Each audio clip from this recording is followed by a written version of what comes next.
and welcome to another exciting installment of the Terrorisk podcast. I'm here with my co-host, Chris Kim. It's me, Yeah. Carmen. Prince, how you doing, Chris? Yeah, we're back to the Dark Alliance Yeah. between the two, the duo, the dynamic duo. So I want to give a a moment of solemn sincerity, or I should say solemn solidarity with the victims of the shooting in Minneapolis. Yeah, same. Yeah, that sucks. It does. Imagine... I mean, we've covered this ground before. It's of interest to me. Hold on.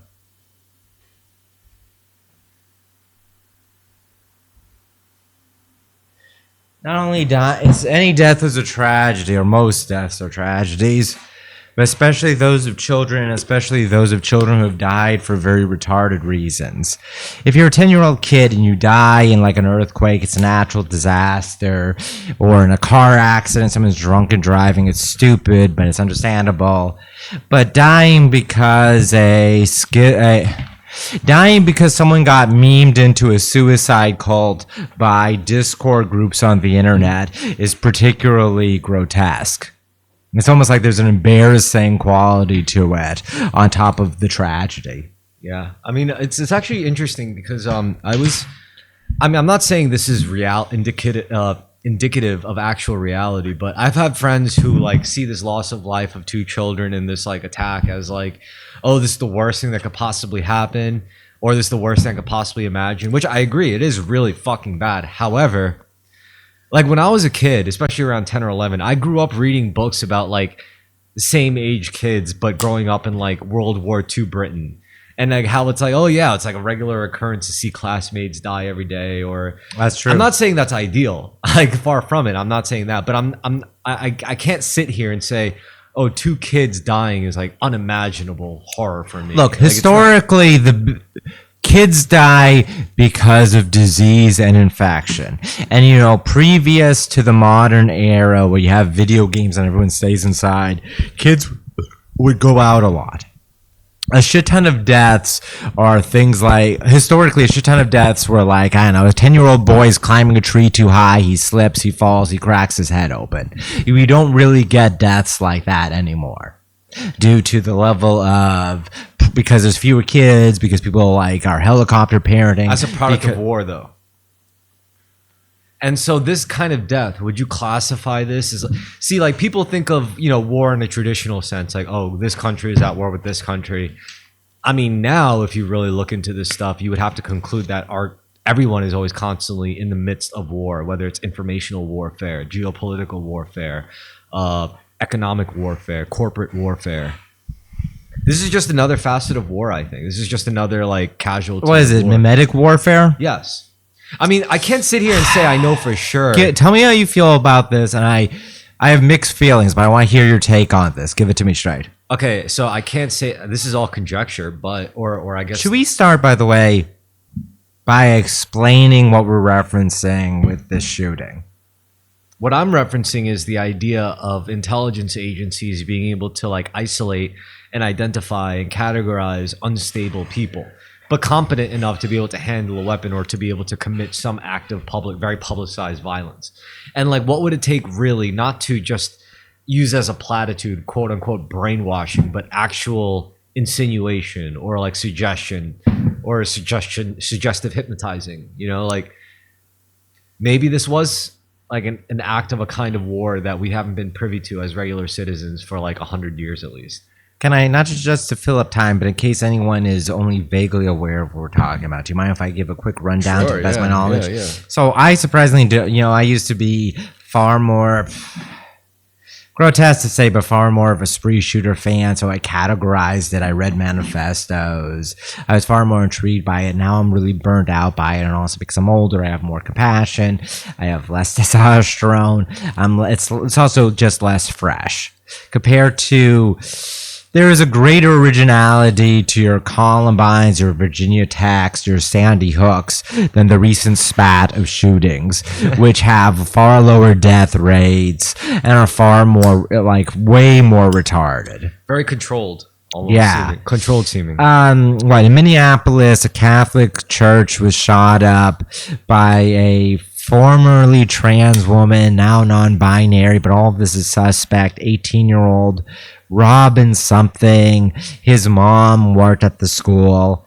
His internet presence fits in with a lot of recent schizo shooter fandom shooters. There's that black guy. There's that femcel shooter. I don't know. I don't even remember what the locations are, but several shootings recently have had some level of internet connection, or even if they don't have it directly, they're all playing off of the same tropes. Tropes such as having like rambling manifestos, having deliberately contradicting political messages that are designed so that anyone can latch onto it and say that their political rivals caused this.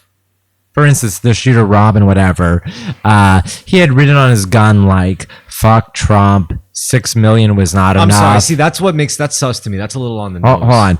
He had written "fart nigga." He had written like the names of a bunch of other spree shooters. That's too on the nose. Yeah, his manifesto is so filled with contradictory things where he's like complaining about Israel and then saying, "I don't care about brown people. I just hate the Jews." And then like, this is for trans lives and also fuck trans people. Like he's deliberately doing a scattershot political incoherence, which is in line with a bunch of these recent Zoomer spree shootings. And like the Zoomer spree shootings, I'm sorry, are a real step down from millennial spree shootings. Obviously. Though it's good. It's good. I mean, they're bad. They happen all. It's good that the death tolls are much lower and that the wounded tolls are lower. To me, that just honestly, I don't mean to sound like put the aluminum foil hat on, but it really, the Zoomer shootings all seem fake for that reason.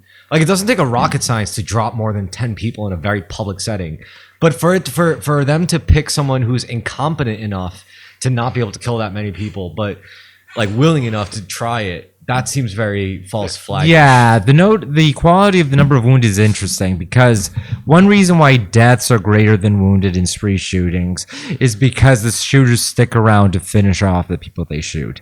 When you have black spree shootings, which are, you know, it's an entirely different dynamic. It's two different guys who have beef with each other. One of them fucked the other guy's girl. They have some petty insult. They see each other at the barbecue at the club. They both pull their gats. It's warlord mentality. Yeah, they both pull their like gats with the switch. They open fire randomly because they don't know how to aim, and like there's a lot more wounded than killed. That's an entirely separate phenomena that gets grouped together statistically. All right, so if you want to talk, I mean, it's similar in nihilism and similar in a disregard for life and exploding male egos. Yeah, I get it. But, yeah. But if you want to talk about statistics, I mean, isn't it funny how these trans shooters could barely manage to kill like 4 or 5 people. Meanwhile, you get like a Korean incel from Virginia Tech. Yeah. And he drops like 30-something college students, like grown just with 2 pistols. I think like the most noteworthy fact is that the boomer shooter, Stephen Paddock at Las Vegas, has way more than anyone else. There's a separate conspiracy involving that. They just don't make shooters like they. I almost imagine that as a baby boomer, he was like, "I'm going to show these kids how you do a real massacre." And he's like, as a going out boomer ego thing to do. Yeah. I mean, in some ways, that does help a shooter. Like the way the standards have changed. I mean, it's sick to say that, yeah, there are standards for public mass shooters. But yeah, there are. Because it's been, there's established patterns. But I think that we've gone far enough that we can not preface or clear our throats by emphasizing we find this abhorrent. I think any viewer can tell we find it abhorrent. All right, fine. We won't even waste our breath. We'll be as satirical and cynical as we want. But I will say, like, it's easier for the shooter these days because they don't have to kill 30-something people.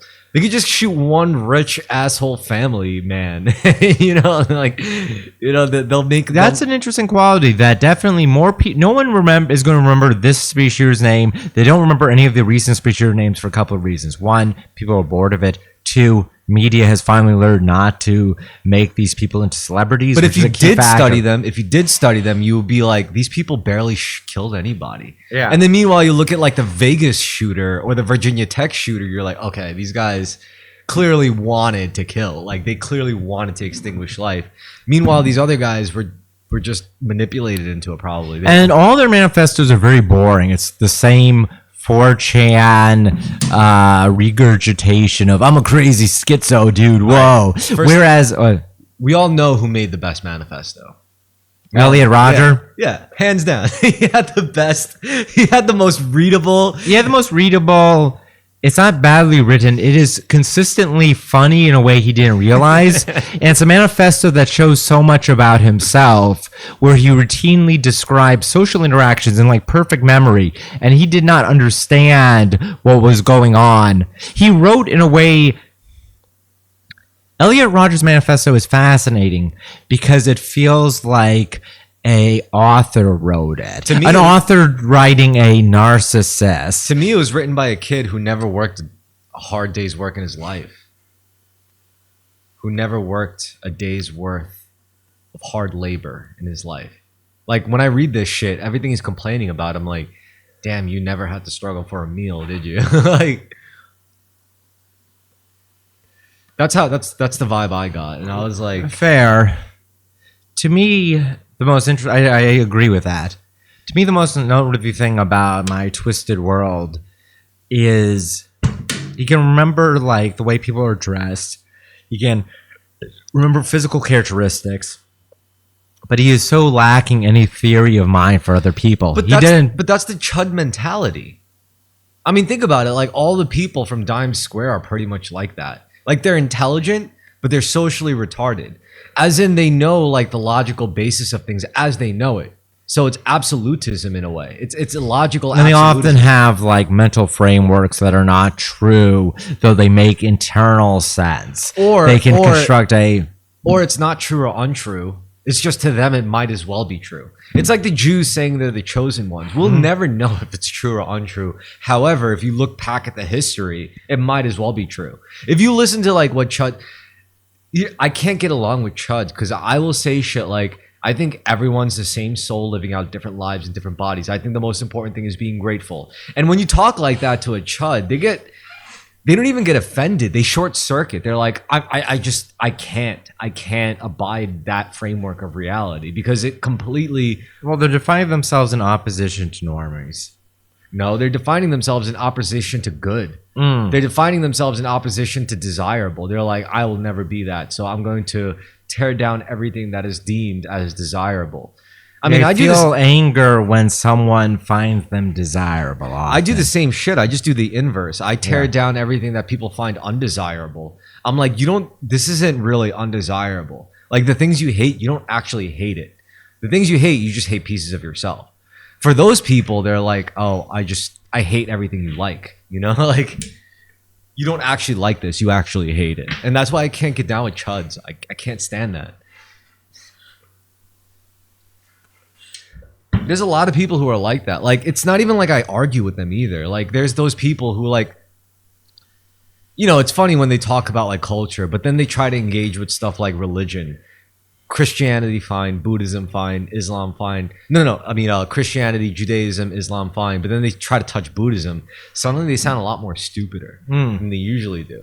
Because it's easy to criticize the Abrahamic shit. It's easy, but when it comes to Buddhism, it's like there's nothing really there for you to like be black-pilled on. It's just the more you try to black-pill that, like life path shit as opposed to religious dogma, the more it reveals how shitty your own life path really is. I think the best criticism you can make, I'm not saying I agree with necessarily Buddhism, is saying that it feels empty or nihilistic when your goal is to escape samsara. Okay, so like you could say that heaven is a better state of pursuit than my nirvana. question is, what is so bad about that feeling of emptiness or nothingness? What is so wrong with that? I'd say the need to be filled constantly is pathological, maybe even feminine. Maybe it's only fucked up if men feel that way. Oh, I'm incomplete. I need to be fulfilled. Women can feel that way. Maybe men shouldn't. Maybe men should feel I'm already fulfilled. I'm the man. Like I am the man. I'm the one who fulfills. Like, or becoming or pursuing becoming. Fair. I mean, there are chuds who are into Buddhism. And they're familiar with it. They're better off, I think. Yeah. I mean, it's interesting. Just like the Jews that are worse off are the ones who stray from God. Like, it doesn't matter if you're a Jew. It doesn't matter if you're dogmatic or Well, Zionist. frankly, the Buddhism probably is actually a better fit for chuds than Abrahamic religions. Yes. Watch Chud Jack. See how these women are constantly trying to find validation and fulfillment through sexual acts, and see how these men are trying to find fulfillment through conquest and domination. Yes, oh venerable one. Like, that's how the chuds should be. And also with Buddhism, there's so many different schools. You can find something that fits in. Yeah, with there's fucking Hinduism, there's Buddhism, there's Zen Buddhism, there's fucking. If you like metal shit, you can become a Tibetan Buddhist. There you go. And if because you want to like decorate with a bunch of like snarling war deities with like necklaces of skulls, become a Tibetan Buddhist, and you can find peace. And you can also have religious art that looks like a metal album cover. And if you like drugs and pederasty, you could become a Zen Buddhist. Because Zen Buddhism, basically, what we're trying to point out is that, and if you want to be like just a chill guy, you could be a Pure Land Buddhist. Yeah. I mean, basically, what this is all saying is like, yeah, even Buddhists aren't perfect either. There's plenty. In fact, it's darker. Because at least with the Abrahamic route, like, evil is what it is. It's a very identifiable, very containable concept.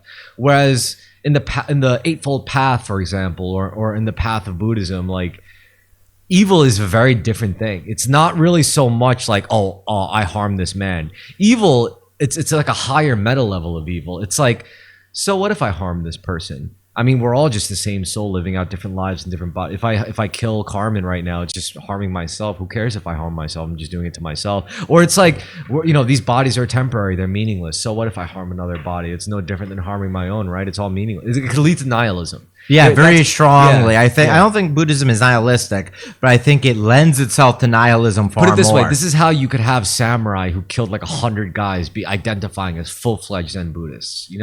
Totally. It could accommodate that. The The other big flaw with Buddhism, or not even big flaw, is that Buddhism lends itself, I think, more to cults. Well, everything's a cult. I think especially so because there's so many different schools, and the fact there's a strong desire to have syncretic schools, to have a charismatic leader that comes along. I don't think that's exclusive. I'm not saying it's exclusive. I'm saying there's a higher predisposition in Buddhism towards it. I don't think so. I think it's the opposite. I think it's easier to spot cults if you're actually truly walking the path of Buddhism. Whereas in Christianity, Judaism, or Islam even, it cannot function without the cult element.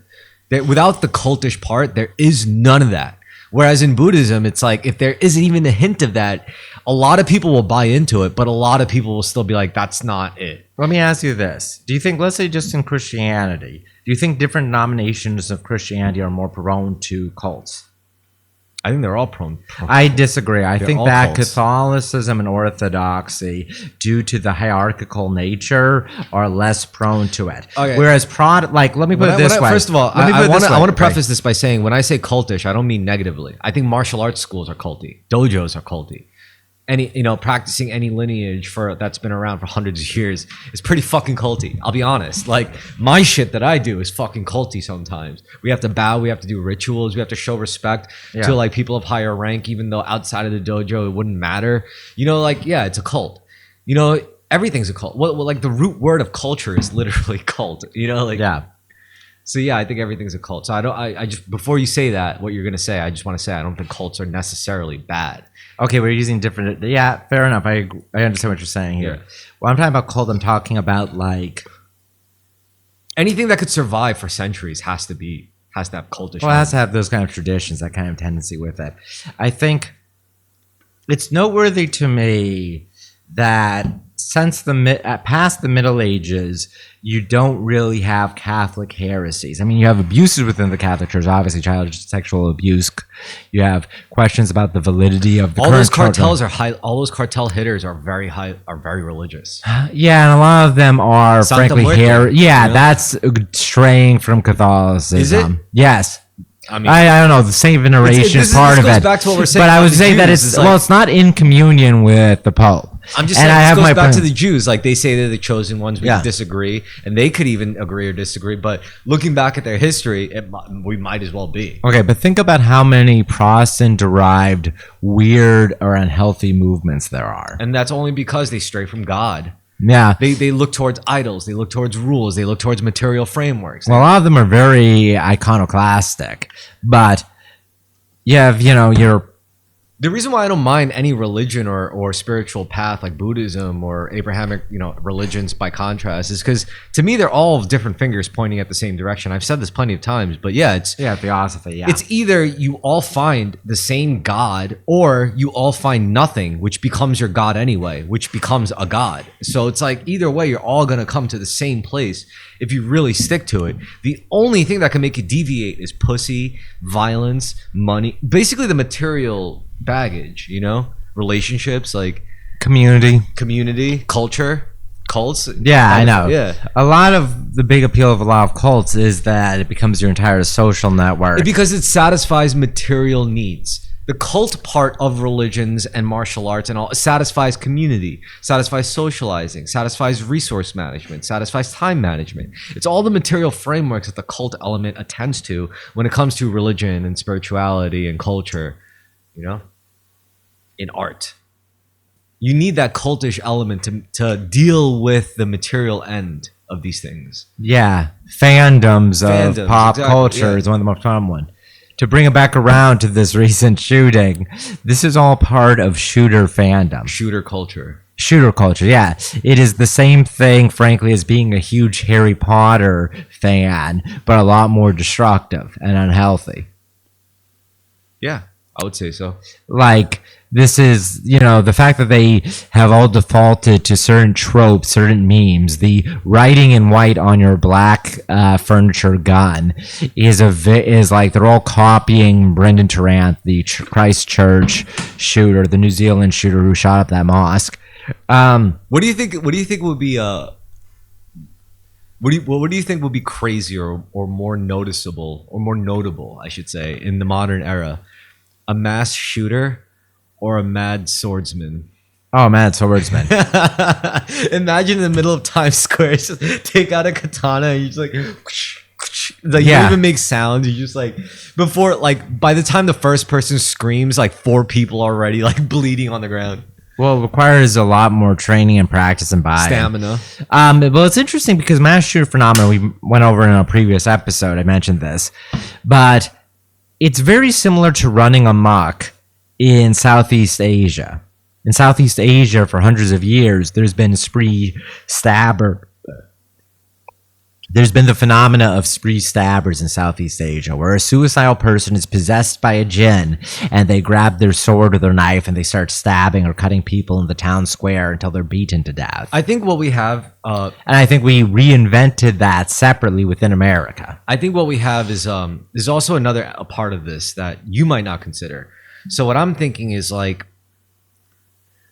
all right, to shoot well, you have to practice, correct? You have to train. Yes. Just like to cut well with a sword, you have to train, you have to practice with it. Now, practicing something like that is practicing a discipline, essentially, using an instrument, basically, and you getting the benefits of practicing. Now, I really feel like by the time you practice enough to become a decent shooter, right, you're going to be less likely of a person who actually becomes swayed to extremism to be able to shoot innocent people. I agree. You know I what agree. mean? I really think it's like the reason why we're seeing such bad shooters doing this Is because they don't have past practice. and if they did have past practice, they would have gotten over their bullshit. I agree with 'Cause they this would have had fully. so- I they agree would've- with this. yeah. I bet there's a bunch of guys who wanted to be spree shooters and instead joined a shooting range. and they were like, I don't want And to the- do this anymore. This is too yeah, fun. I met like my wife. Yeah. or suddenly like even just some older boomer was telling them about 1911. He's like, I was gonna shoot up a bunch of people, but after the day at the range, me and my buds went out for drinks, and now I'm just like, I changed my mind. Yeah, I think that I bet that's happened to a bunch of people. Yeah, I think so too. I think another phenomena that isn't commented upon, been a bunch of failed spree shootings that don't make the news. And it's like someone someone clearly who's going out to do it. And they're not good at it. Yeah, they shoot someone. Maybe they're not good at. People scatter, or maybe they shoot someone. They're like, I don't have it in me to kill these innocent people. There's a bunch of wannabe spree shooters that don't even meet the cap. And I think it's very rare. I think it's very rare for a person to make that decision, but have the competency to actually do it effectively. I agree. For example, the Virginia Tech kid. That guy. You're gonna have to say his name again, but it's like Sung-Hee Choi or Choi or something. Yeah, you can pronounce it Sung-Hee Choi. Sung-Hee Choi or something. Yeah, it's exactly that. He definitely was not like. I don't think he was the type of guy to spend days in the range. He's probably more the guy who spent days on Counter-Strike.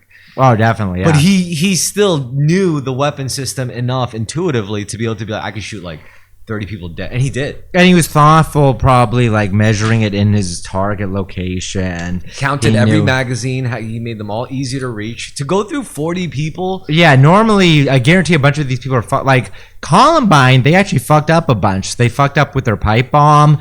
I forget whether it was Dylan or Eric, but one of them fired the gun while holding it way too close to the face, and he broke his nose. That makes sense. Yeah. Like. But if you know you're gonna die, I wouldn't care either about a broken nose. Yeah, but even making that kind of mistake is something that's a real rookie mistake. You know what I really like more than public shootings like that? Like, you have your sick fandom, which is like public shootings. For me, it's bank robberies. Yeah. I really get it. Because we all hear about, most of the time, what I've noticed is 9 times out of 10 you hear stories, they're always about the failed ones. Yeah. It's very rare, well, obviously because they happen less often, but it's very rare you hear about the successful ones. And the successful ones are good. Yeah. I mean, they're not all violent, but they're not all non-violent either, Like, it's gotten a lot harder to pull them off. But yeah, you know about the LA bank robbery shootout that was inspired by Heat?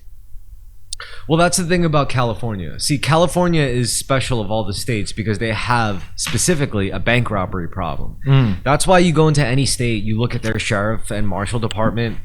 They're like, they're just sheriffs. They're the sheriffs, they're the marshals. They get a job every once in a while. You go to California, small town California or whatever, like you see their sheriffs, they're like paramilitary status. Yeah. Because like their bank robberies are so bad over there that they can't rely on standard law enforcement standards. Like they have to call in like former military and shit, and they have to like prop them up with like the right credentials to be able to like hunt them down, Yeah. Have you seen The Friends of Eddie Coyle? No. It's good. It's like The Sopranos without any jokes. It's from the 70s. It's set in Boston represented. It's about bank robbers, and it's about like the small pettiness of it. I think Sopranos might be the best show ever made on television. Yeah, that's a general opinion. Yeah. I don't even like it that much, but I objectively, like, I might have to admit it might be the best show ever made. Yeah, probably the most noteworthy for drama.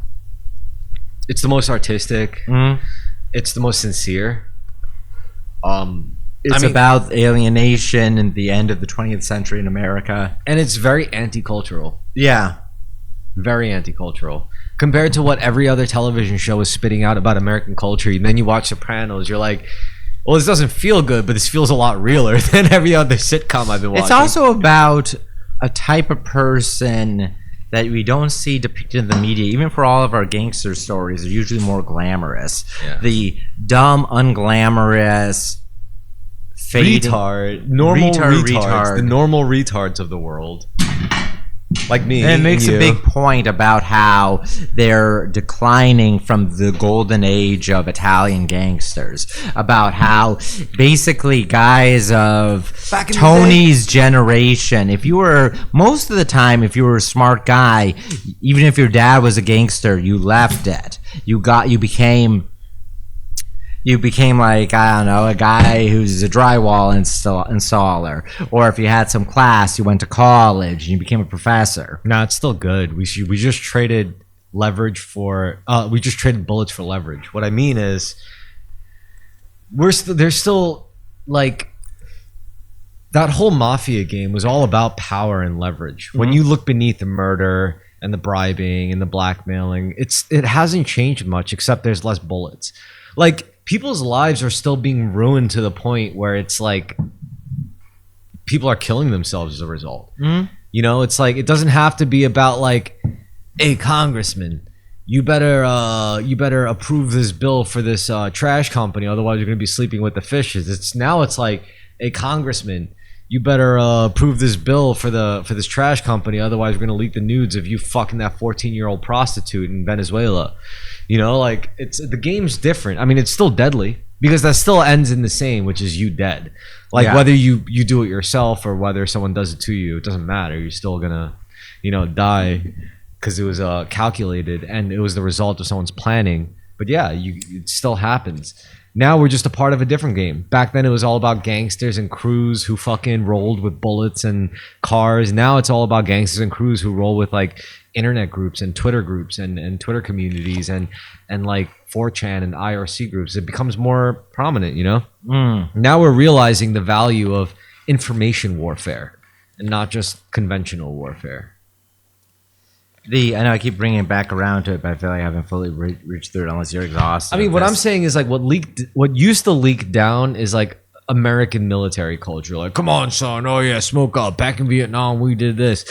Now what's leaking down is intelligence culture. Like, oh yeah, back in the FBI, we set up guys for all sorts of shit. We set up our own guys because we knew they were dirty. Or back in the CIA, these are the kinds of social dynamic tactics we would use. This is how you could tell when someone's lying. Here's how you could set up someone to rely on you so you could fuck them over and for them to like do anything you say.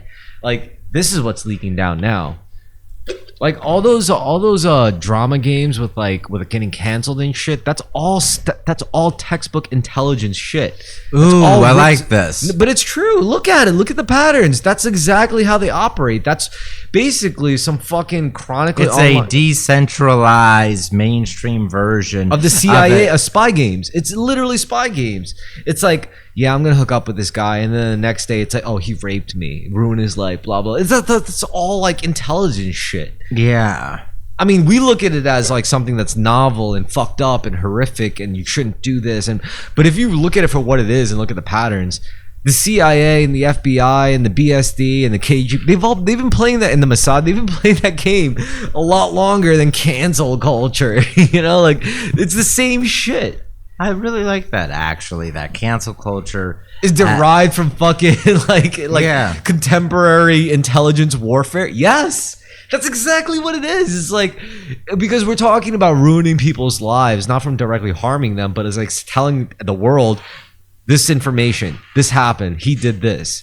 Like that's a different type of warfare. That's all spy games. That's literally all like KGB, CIA, FBI, Pinkerton shit, It took a long time for it to leak down to normies, but it eventually did.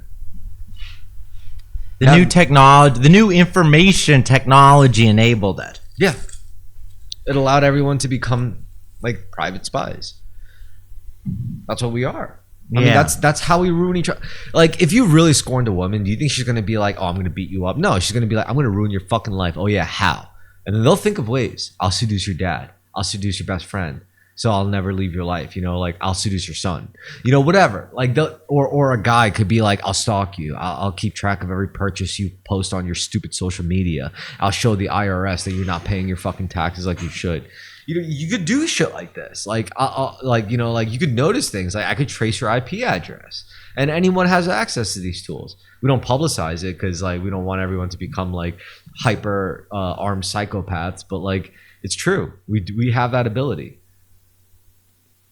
Once I knew I could do this, I was like, do I want to do this? It was a real like meditation for myself. I was like, now that I have this knowledge, which is not even mine, or I didn't make this up, it was always there. It was just up to you to like figure it out. And once you did figure it out, like, what do you want to do with it? Are you going to become like one of these like CIA sociopaths and just leveraging people left and right? Or are you just going to talk about it openly and tell people like this is the way it is? That's what I chose, by the way. Like in case you didn't know already. Yeah. Like, yeah. Because you know me, I believe in giving the gun to everybody. I don't care. I don't care if your 13-year-old child uses the knowledge in this podcast for evil. I think it matters more that he has the knowledge, and you have the knowledge, and you can better protect yourself against it when you have the knowledge.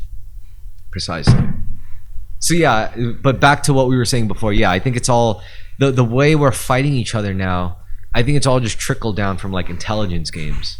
from the intelligence community, the global This intelligence is far community. more interesting than the left parapolitics thing, if you're familiar with Because that. we're looking at the meta of it. That the left parapolitics stuff still matters because these are the tactics they're employing, but at least now we know where it comes from. And it does. Yeah. Because they've been doing this before fucking Twitter or Facebook was a thing. This is how they took down ministers. This is how they took down dignitaries. This is how they took down nobles.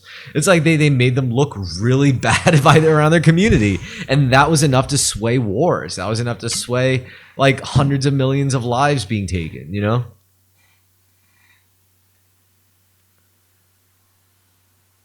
It's all intelligence games. We're all just being trained to go from like obedient soldiers to obedient spies, which is honestly better. That's an improvement. Yeah, because as terrible as it is, it's preferable to direct violence. Yeah, I agree. I would rather ruin a guy's life by like making him like take his own life. Even like, if it's painful, it's better to be canceled than it is to be shot or beaten up. that's true. In this particular case, the decentralized intelligence operation with these Discord spree shooter grooming gangs. You have a bunch of names you'll see floating around. You can Google them, like 764 or Order of Nine Angles. They all have downstream of intelligence operatives influence, even if they're the people involved in it don't really know it or aren't. Here's the thing about these forces. Like, I don't think they're inherently evil. The thing is, because they're clearly intelligent.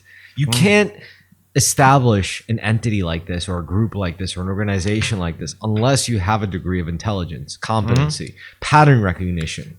If you're not able to do these things, then you won't be able to establish something like this. And once you do, you can't call people like that evil. I mean, they'll be the first ones to admit what we did was evil, but we did it for a very good reason. Yeah.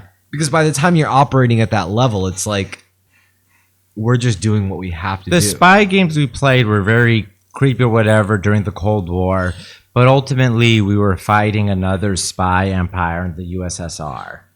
Pretty much. Like, we've done a bunch of fucked up things overseas. I'm actually going to defend America because I'd rather the CIA knock off a third world country than the USSR do it. Maybe that's just knee-jerk patriotism. No, it's leverage. You're thinking in terms of like what has greater leverage. Like this obviously would pan out better, you know, when the dust settles, when the cards fall. That's really how you got to look at it. It's cause and effect.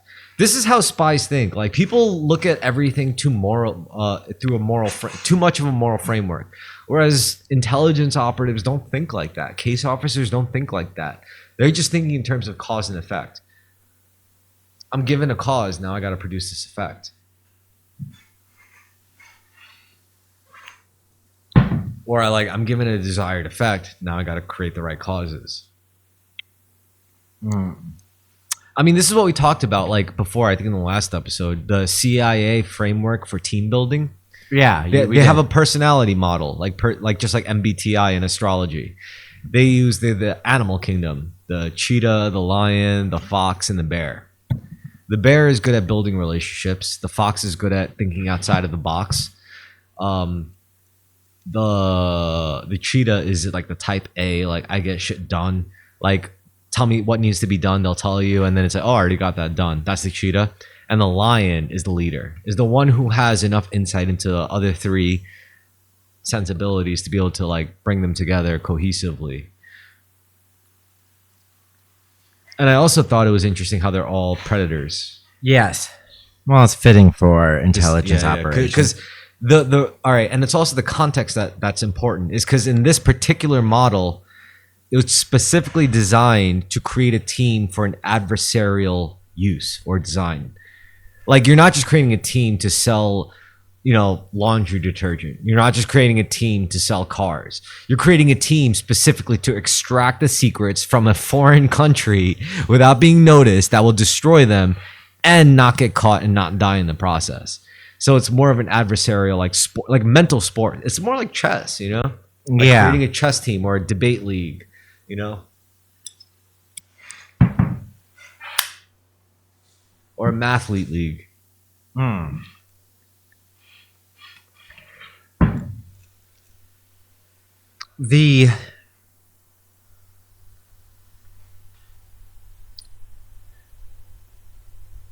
proliferation of this to private act. Now, I'm personally, my inclination is to think like these Discord grooming gangs are not directly like being led by the FBI or the CIA. That's a common statement.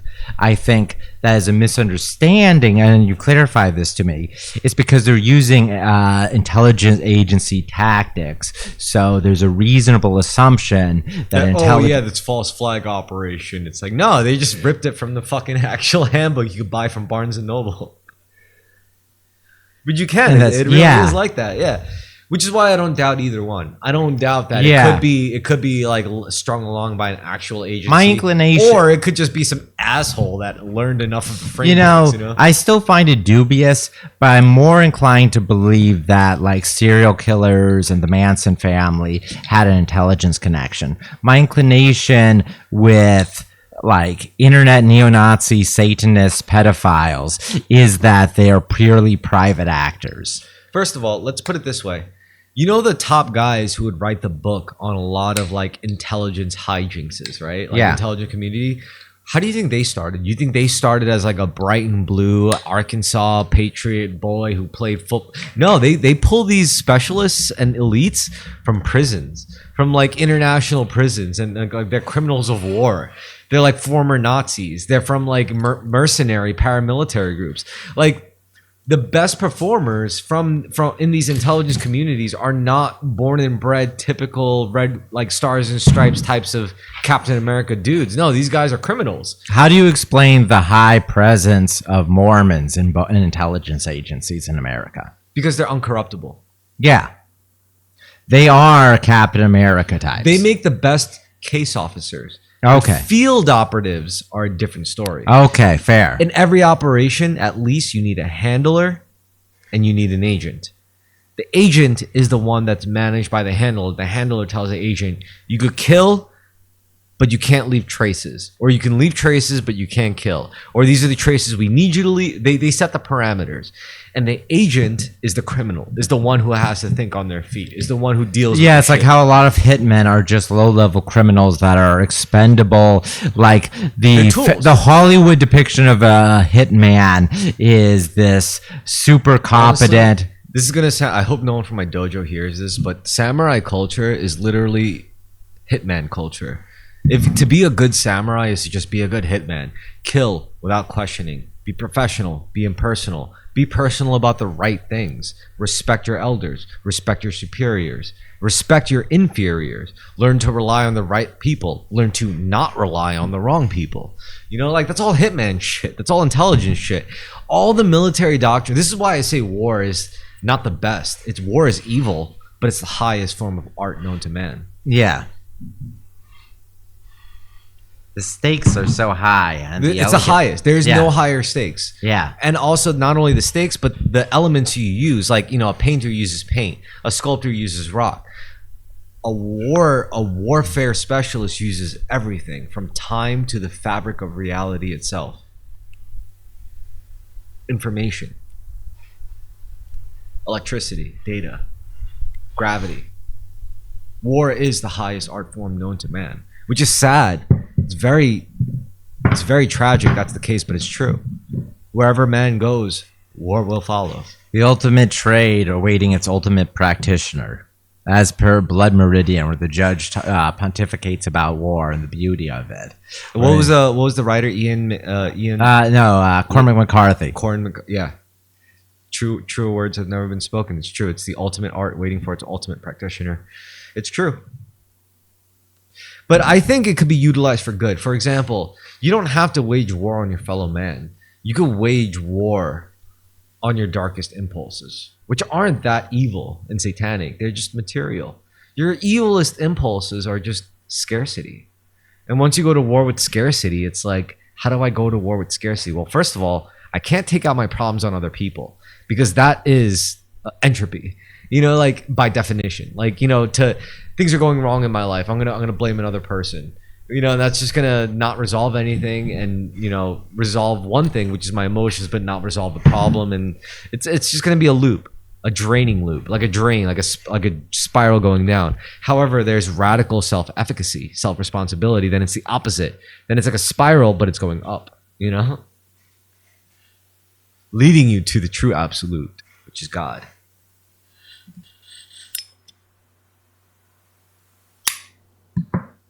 Everybody should watch Constantine. It's a good fucking movie. The one with Keanu Reeves. It's not true Constantine. It's just a really fucking good Keanu Reeves movie. In fact, separate from the comic. Some people would say that movie was so good it was better than the comic book character.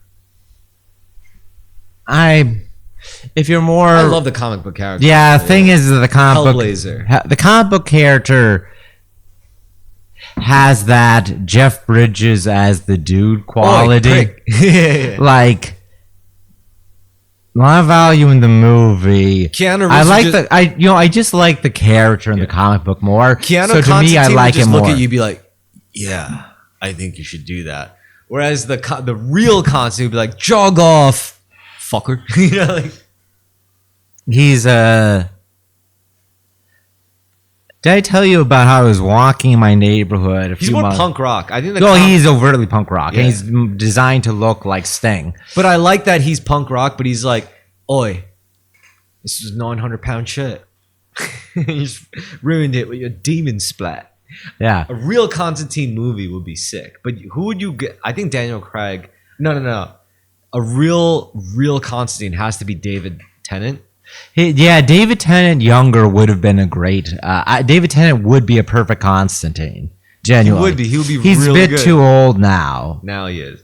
That would be a good Constantine though. If it was like I agree with totally. Later years Constantine. That's true. The old version, he would play a good version. And then you have some like mulatto apprentice who takes over the role of Constantine, which would fit perfectly for the woke era.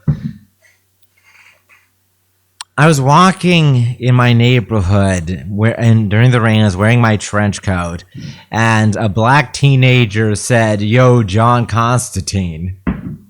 And I admit I was stunned because I was not expecting him to make that reference. I was flattered. I just said thank you, but I was just thrown off. I was surprised by it due to racism. I think my aesthetic is just ahead of its time. I think by the year 2077 when the cyberpunk era is in its full swing, people will look back at Chris and be like, "Yeah, we gotta get down with him. You know, learn Japanese swordsmanship, get a gun, ride a motorcycle, and just do street work. You know, try to survive." The dream that was set out in like Snow Crash. Yeah, I didn't even know what Snow Crash was, but I knew this secular Jew. He was like, "You're like hero protagonist." I'm like, "What's that?" He's like, "Oh, you never read Snow Crash?" And then he told me what Snow Crash was about. So I read Snow Crash, and I was like, "Holy shit, this is this is who I am." It was an archetype waiting to be born. And I just embraced it. I was like, "Fuck it," you know, because it's true. I was into everything hero protagonist was into, and I was like, "Yeah, sounds about right." I would ask my ex Juanita, "Am I an asshole?" And Juanita would be like, "We both know the answer to that question." You know, like, yeah, that is so me. You know, I didn't even realize it, and it was a beautiful moment for me. I was like, "This is interesting," you know, because like I was like, someone thought of me before I was even born. You know? Yeah, I feel that way, or I used to feel that way with, Dostoevsky's The Underground, Notes from the Underground, where I felt like the Underground Man, I know he was describing both himself and also contemporaries of his in Russia and St. Petersburg of the mid-19th century. But I felt like, oh yes, this is a character I'm fitting into. Yeah. It feels good when you're able to fit an archetype like that, yeah. a novelized archetype like that, yeah. Also, you know, I mean, because it's not that it just feels good. It also provides context for what you're supposed to do. I mean, maybe not like exactly how the words in the book write it out or how it goes in that story arc, but everyone has a hero's journey, and that's the one common formula. Like the lowest common denominator in everyone's like existence is the hero's journey. Is you're going to go through this. You're either going to go through a line of like different acts, or you're going to go through a circle, like Dan Harmon would put it. But either way, it's like you're going to go through phases. And phase 1 is you want something. Phase 2 is you fight for something. Phase 3 is you lose for something. Phase 4 is you realize you didn't die despite the fact that you lost. Phase 5 is changing because of that fact. Phase 6 is winning. And phase 7 is going right back to where you started and going back home with your new prize. Yeah, hero's journey. The hero's journey. Yeah, Joseph Campbell. It's just, like, I'll give you every example. Surviving. My dad gave me The Power of Myth when I was like 8 or 9 years old. I was too young to really read it. I tried and I kept coming back to it. It was very influential on me. You know what book was influential on me? What? The Artist's Way. Let's look this up. I highly recommend this book. It's a very important book, honestly. It's going to be on the middle screen. All right, fuck it. I just got to change the displays. Yeah, so The Artist's Way was this book about cultivating creativity properly in a sustainable way. And I thought that was a very noble pursuit. You never heard of this book? No, I haven't.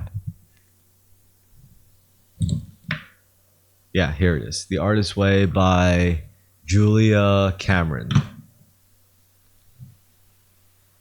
Overview. Wikipedia is always useful. Okay. The Artist's Way, A Spiritual Path to Higher Creativity is a 1992 self-help book by American author Julia Cameron.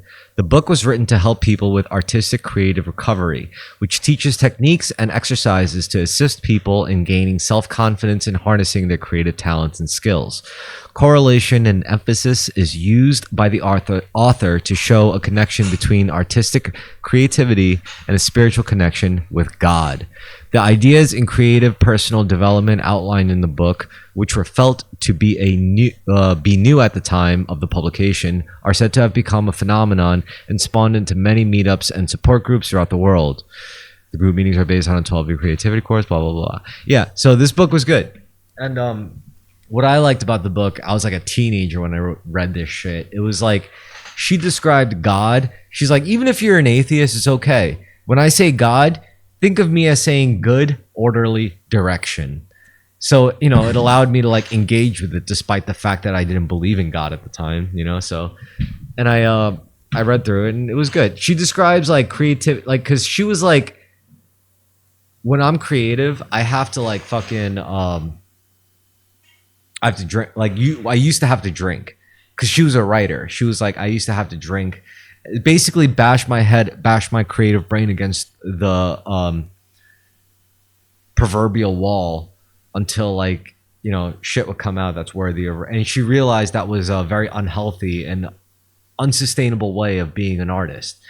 So she went out to figure out how to cultivate a consistent state of creativity, and she realized it's not like something you have to force.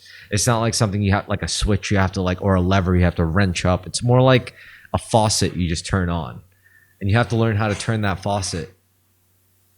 And it's like being in a state. And she's the one who introduced me to the idea of morning pages. Like every morning you wake up and you write random stream of consciousness on a piece of paper. No one else is going to read it, only you. And, you could destroy it after, it doesn't matter. But you just have to get into the practice of putting it down regardless. And one of the things that was interesting also was she would say, like, when you first do this practice, notice how, like, you initially write things and they're all very negative. Like, why am I doing this? This is so fucking stupid. Like, this is a waste of my time. Why am I even bothering trying to be a writer? But then, like, after you do that for a couple of minutes, and then what you write becomes profound. And I thought that was very interesting because I related heavily to that. I was like, yeah, that's so true. You engage with any creative thing at first, you're like, this is fucking stupid. This sounds gay. This is not a good synth sound. This is not a good pluck. This is not a good snare. And then you just let it go, and then you're like, wow, this actually sounds pretty fucking good together. She was right.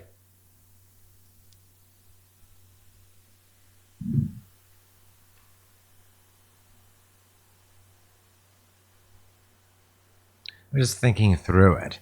Thinking through particularly God as good orderly. Yeah. Good orderly direction. That's a good one. It's very easy to fall into atheism in the modern world. Of course. And this is a good introduction to a more spiritual sense of self. And maybe you can go on to go to church or to temple. Or... Why is it easy to be atheist? You actually have minimal criticism in the modern world. Maybe if you're in a very religious community, no. But in New York City in 2025, even in much of red state America, just being an atheist, most of the time, both religious and non-religious people won't give you much shit about it. You know what I think? I think that the material wellness or just relying, like the material world is becoming so stronger, so much more providing, that we have to rely less on the spirit world.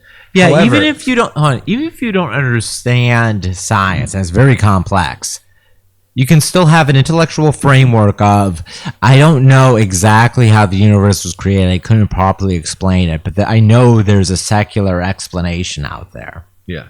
I know the name of the secular explanation. That's called faith. That's just faith. Yeah. May I can give you a Carl Sagan rough overlook of it. Yeah. But there are some things that, like, no matter how much faith you have in that, still won't answer certain questions. Like, why do I feel like shit even though I'm doing the right things? You know, it lends itself naturally in my happy marriage. It's very possible to be a pro-God atheist. Because some of or the right... pro-religion or pro-spirituality atheist. Is that what you'd call me? Like maybe no, I think I'm more of this than you. Or maybe I'm an anti-God religious person. Then. Maybe. Yeah. No, I do begrudgingly accept usually the right things. This is kind of a tangent, but I think it's worth saying. Like, I said this before in a stream, but I was like, every time I do the right thing, it's always begrudgingly. Like, I'll throw something on the ground and then I'll think about it for like a second. I'm like, all right, fine, I'll pick it up. Or it's like, you know, like someone, you know, like I have the chance to hold the door open for someone and I'm thinking, I don't want to do it. I'm in a rush, but fuck it, I'll do it. And like 9 times out of 10, I'll do the right thing. But there's always that 1 times out of 10 where like, fuck this, I'm in a rush, or fuck this, I'm just gonna throw it on the ground, I don't care, you know? And someone says like multiply that by like 7 billion, and I was like, wow, that's a good point.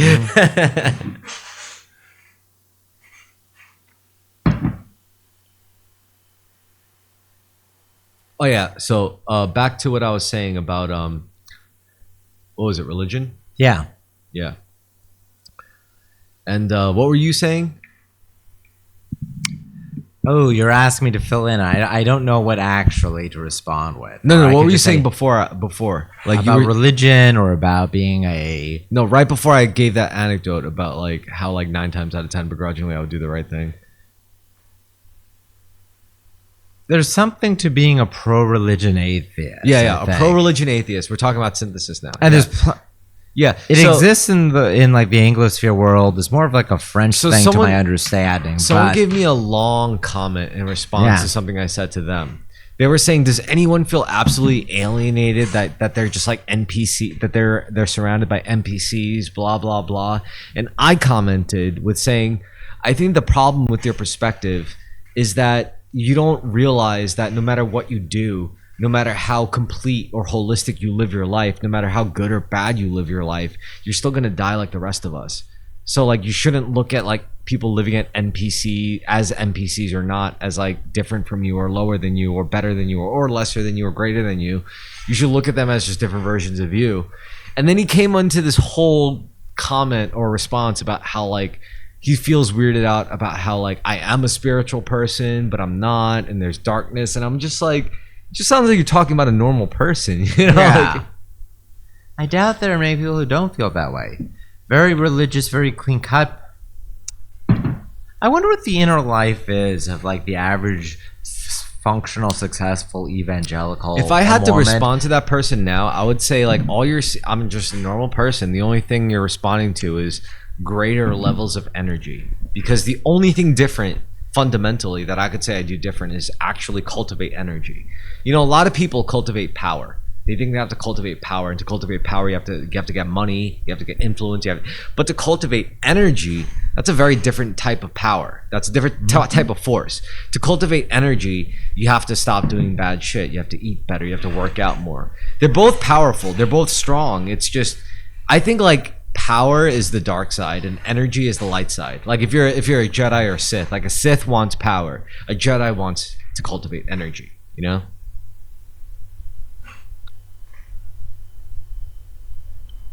I mean, they're both one and the same. Yeah, this thing. explains why haste is a Jedi power and not a Sith power in Knights of the Old Republic. Because they've cultivated energy. Yeah. Anything that gives you power over your surroundings, more control, is dark side. Anything that gives you energy, and anything that gives you energy is only gained through control over yourself, your own patterns. Like I said this before in a group. There's a really fun group called a political group full of schizophrenics or something like that.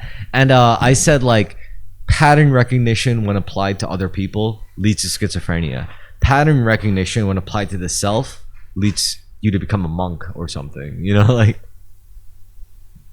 Is that the best treatment for a schizophrenic, for them to turn their pattern recognition inward? That's the biggest and problem. notice their pattern recognition of other people. Yes, that's the Like biggest problem. They're like, why? Notice the pattern within their own lives of them. I'm looking at schizophrenics, like Jews do this, blacks do this, Hispanics do this, whatever, Chinese do this. And I'm like, all right, great. You might be right about all these accounts, but why are you still living in garbage? Why are you still eating like shit?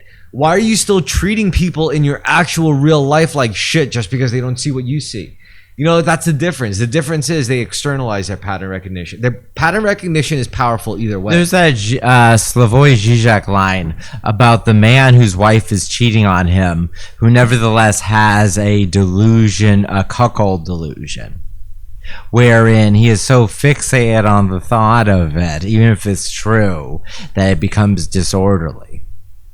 All these things that schizos can recognize in others may be in fact true, but it leads to dysfunction in their own lives because of their fixation on it and their neurosis around it, as opposed to noticing it and moving on, or taking the appropriate steps. And that's not even what you described it perfectly. And what you didn't describe, though, is why it's a problem. Now it's a problem because when we think of an IQ test, an intelligence test, we're basically measuring pattern recognition. Yes, it is. G is entirely pattern recognition. So we have to admit schizophrenics are not retarded. They're smart people. Or it's misfiring pattern recognition. It's a very powerful. It's like it's a powerful engine that's misfiring. They're taking an IQ test and they're seeing a pattern that does not exist or doesn't exist in relevance to it does answering exist, the question. but that pattern becomes meaningless for you to recognize if this pattern in your own self is mismanaged. You know. And if it means that they're failing to recognize patterns not just in themselves but in other parts of their life, there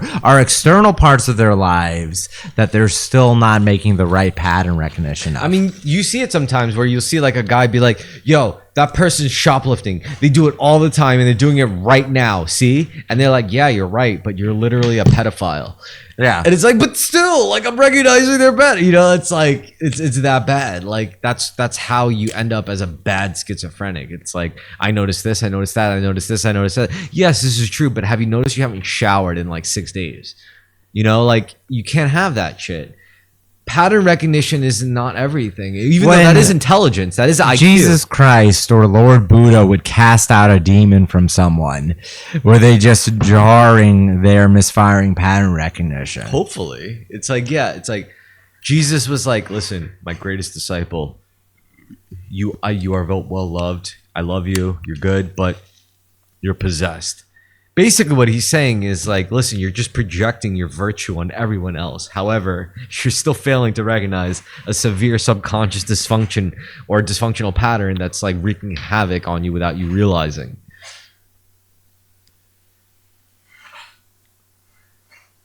It's separate but connected. You know, like,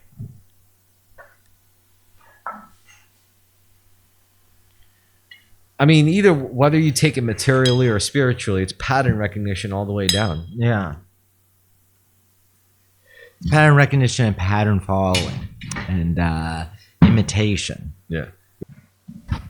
Okay, so now that we're back, Yeah. I want to talk about a topic we kind of touched on last episode. I want to talk about relationship memes. Those text-based memes on social media platforms that kind of like try to set standards about what men or women should do during relationships. And my take on it, all of it, is that there's no good relationship meme. They're all bad. They're all terrible. They all suck. They're all based on specifics of Black someone's American, yeah, like ghetto American life. yeah, They're all isolated dysfunctions of ghetto American living. yeah, that are projected in a race neutral way, and people who aren't ghetto blacks are taking it like a human universal. Not even ghetto black, but just ghetto in general. It's all ghetto shit. Now, the truth is, like, it doesn't even have to be that. They're all bad. There's only one good piece of advice that applies to everybody, universally, and that's love yourself and be grateful. Like, nothing else really matters. Like, you could listen to all this shit about men, women, psychology, and all that gay shit, but guess what? It's not going to change. Like, you're still going to have to, A, love yourself, and B, be grateful. But if you could do both those things, guess what? It doesn't matter what relationship the relationship you end up in, if you satisfy both those criteria, is probably going to end up good. A, love yourself. B, be grateful. Just do those two things. I swear to God. Don't listen to any other fucking meme. Fuck those memes. I'm telling you a truth that applies to you, relationship or not. Like, A, love yourself. B, be grateful. And I guarantee even relationships will come as they're supposed to. Am I wrong? No, I agree. Feels like, once again, all these different religions point to the same thing. Yeah, with therapy being often an inferior form of pointing to the same thing. But it is. They mean well, Like, yeah, they do. They just don't see the bigger picture. Which, it's not their job to see the bigger picture, if we're being honest. Like, therapy is not about telling you the meaning of life. Therapy is just about how to make you live with yourself the next day to be able to be a functioning member of fucking, like, society, That's why the best therapists are like, you ask them, like, do you believe in God? I don't know. Does God help you? Or does not believe in God help you? Or do you feel alone without God? Like, that's what a good therapist would do, regardless of their own belief in God. Because a therapist's job is not really to help a person, quote unquote. A therapist's job is to make them a functioning member of society, because then they can learn to help themselves given enough time. That's why so many therapists are fucked up people. Yeah, because they can function in society. Yeah. But that's really all you need. But the only problem is, they can function in society, but they just don't take the time to really, like, understand what makes them happy and, like, complete. But then again, maybe what makes them complete is helping other people.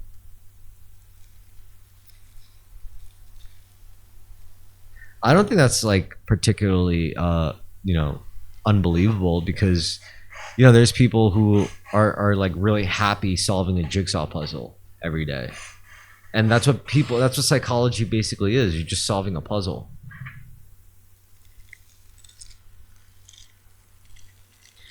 Psychology will always be just cause and effect. That's why it's so fun. There's the things deeper than that transcend cause and effect, like the meaning of life. Like, what is the meaning of your life, Carmen? And whatever answer you give me won't satisfy cause and effect. It'll always be illogical, irrational. Because the rational thing to do will always be to kill yourself, honestly. But because, like, we're beyond that now, you're telling me, it's like, all right, why are you doing the irrational thing? That's a lot deeper than logic,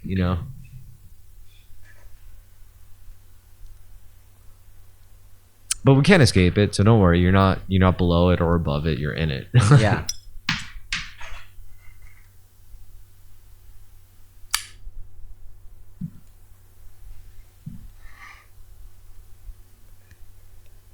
Damn, what a good episode so far, honestly. Yeah, it has been. But yeah, I mean, meaning of life. I remember my ex, this still bothers me, so I might as well get it off my chest. My ex told me, she was like, we were talking about sex. We were arguing and sex came up. Not our sex, but just the idea, general idea of sex. And we were just arguing about it. And she was like, I think it's the meaning of life. And, like, I don't know why that puts such a bad taste in my mouth. I mean, it's not that I disagreed with her completely. It's just, I don't think that was the full picture,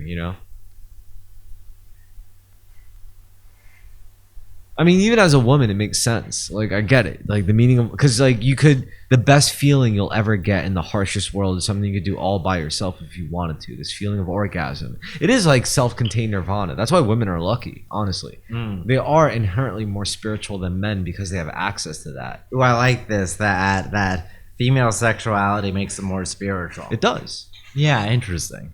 Because female sexuality is all about reception, receiving. Whereas male sexuality is all about invading, putting in.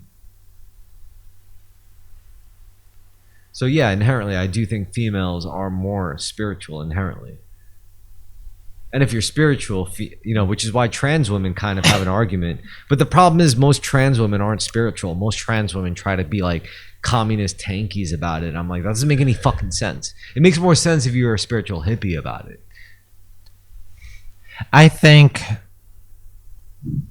if you use the autogynephile versus the homosexual trans framework, you'll find that my framework, I think, personal framework, works the best for trans women. Everyone's the same soul living out different lifetimes, different bodies. I'm just a little miscalibrated. Yeah. See, it would work. There's trans women who are gay men who transition to better have sex with straight men, and then there are trans women who are like guys who fetishize the idea of being a woman. But they're both disingenuous. Yeah. The former category is frankly often dumber. It's often truer of black or Latino trans. The autogynephile, tanky, fascist. I think they're almost always white. Maybe Asian. I think any real trans person is metaphysical about it. Yeah, that would make sense. Yes. They're never all like, I could become blah blah. No, they're always about, I was born in the wrong body. Yeah. My soul was born in the wrong body. Yeah, it's a very metaphysical argument. That makes more sense. It's more sensible if you're metaphysical about it. Which is why the craziest trans people are like, there's a quantum parallel universe where I was born in the body that I should have been in. Which, as far as I'm concerned, they might as well be correct. Yeah. I think of that news story with Billy D. Williams, Lando Calrissian, where an article said he was non-binary, and then he said, I don't know what that is. I'm just a Jungian, and I was talking about I have both male and female aspects.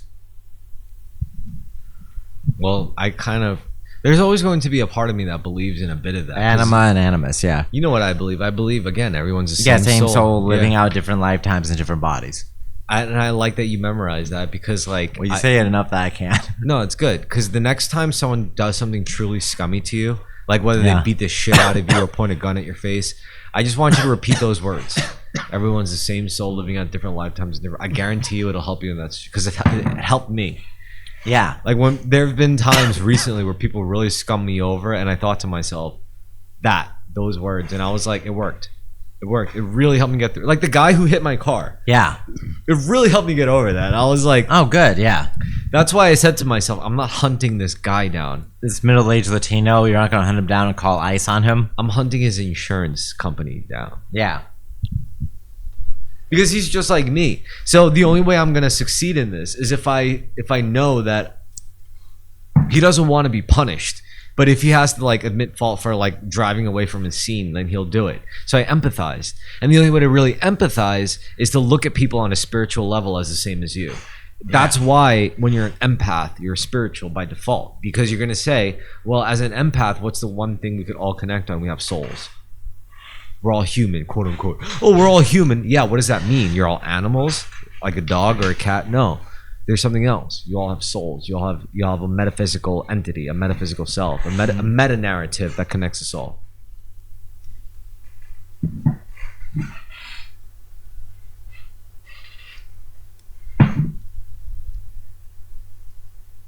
A self-aware atheist.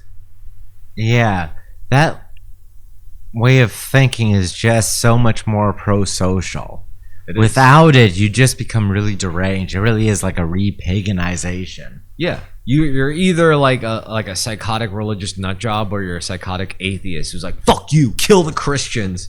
Like, a lot of people don't even think about it anymore. Whereas they once did, and they were trying to be good Christians. Well, now, yeah, because now they're all thinking about Church? What? I gotta get 10,000 likes on this next TikTok Yeah, reel, or I'm they're gonna thinking die. too much Like, about TikTok and charging their phone. at least they're not thinking about like, I don't know, all the kids in school needing to be non-binary. Yeah, it's a far more tedious use of your time. I do feel bad though. Yeah, I feel bad for all the younger millennials slash older Gen Z people who bought into, you know what I'm talking about, and Yes, like, that's true. you know where they're at now. Like they're fucked, dude. They're Yeah. absolute. There's nowhere for them to go. I think suicide rates are going to spike really quickly. there'll be a spike within the demographic. Yeah, And I'm not just talking about trans people. There's plenty of women and men involved in this. Like, yo, there's a general feeling of meaninglessness in the modern world. they should have.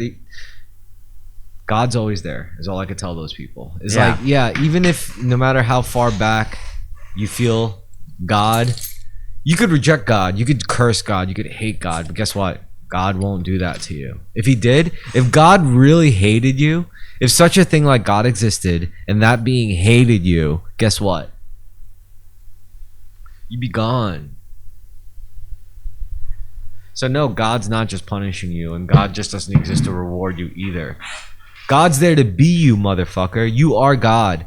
Except God didn't want to be God. God wanted limitations. God wanted to play the game on hard mode or medium mode or very hard mode or sometimes easy mode. That's why God incarnates as a billionaire, as a broke motherfucker, as a middle class person. God wants to experience all these things just as we want to play all these video games. That's why we exist. I think we all exist just so God can play out life through all of us. Yeah, life is just The Sims for God. I think so. This ties back to what I say. Everyone's the same soul. Everyone's just God. It's very Calvinist of you. Very fitting as someone raised Presbyterian. It helps me treat people a lot better. Okay? Yeah.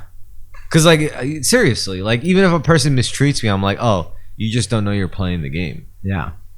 If someone treats me good, I'm like, great. You know, it's like I'm glad, but you still might not know that you're playing the game. But if someone like treats me fairly, then I'm like, oh, there's a chance you might know you're playing the game. You know, there's a difference between being treated well, being treated poorly, but being treated fairly, and I'd rather be treated fairly. Have you ever read John Calvin? No. I'm forgetting on actual books. I think you might find him interesting as a Korean because it's like he was the father of Presbyterianism and there's a lot of overlap in your beliefs and interests. I mean, first of all, my family was only Presbyterian for a generation. Before that, it was mostly Buddhist. Now, the reason why my family converted was because my great-grandmother had a son. And my son was, her son was sick. And she tried to do all the Buddhist, tried to follow the Buddhist doctrine so that her son wouldn't die. But that didn't save her son. So she converted to Jesus. And that's why like all the other members of my family converted to Christianity. But which is funny because that tells me my family was matriarchal in nature. Yeah. For at least 2 generations.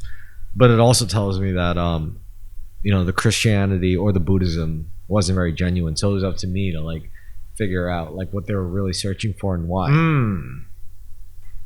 Fitting as the scion of the family in America, this land of religious. You stop trying to pigeonhole me into an archetype. No, I'm fucking. I don't sorry, mean to man. say No, stop. I am. I'm it's sorry. fun. Man. I like because we all love archetypes. Yeah. Like, I'm love also just archetypes. bullshitting to fill up time. First of all, I just want to say like I don't hate archetypes. I love archetypes. It's a fun game. You know, like the CIA does it. Like, you know, Well, isn't that the funnest thing in D&D is like crafting your character with these different classes and races and archetypes. everyone does it. And Yeah. it's based on real science. It's so fucking satisfying playing a pen and paper RPG or any RPG, Western RPG in particular. Because there's no arguments like you would have in Twitter about race. It's always like, no, you're an orc. You're supposed to try to rape this. Yeah, you're right. You're right. You're right. It appeals to my particular mindset.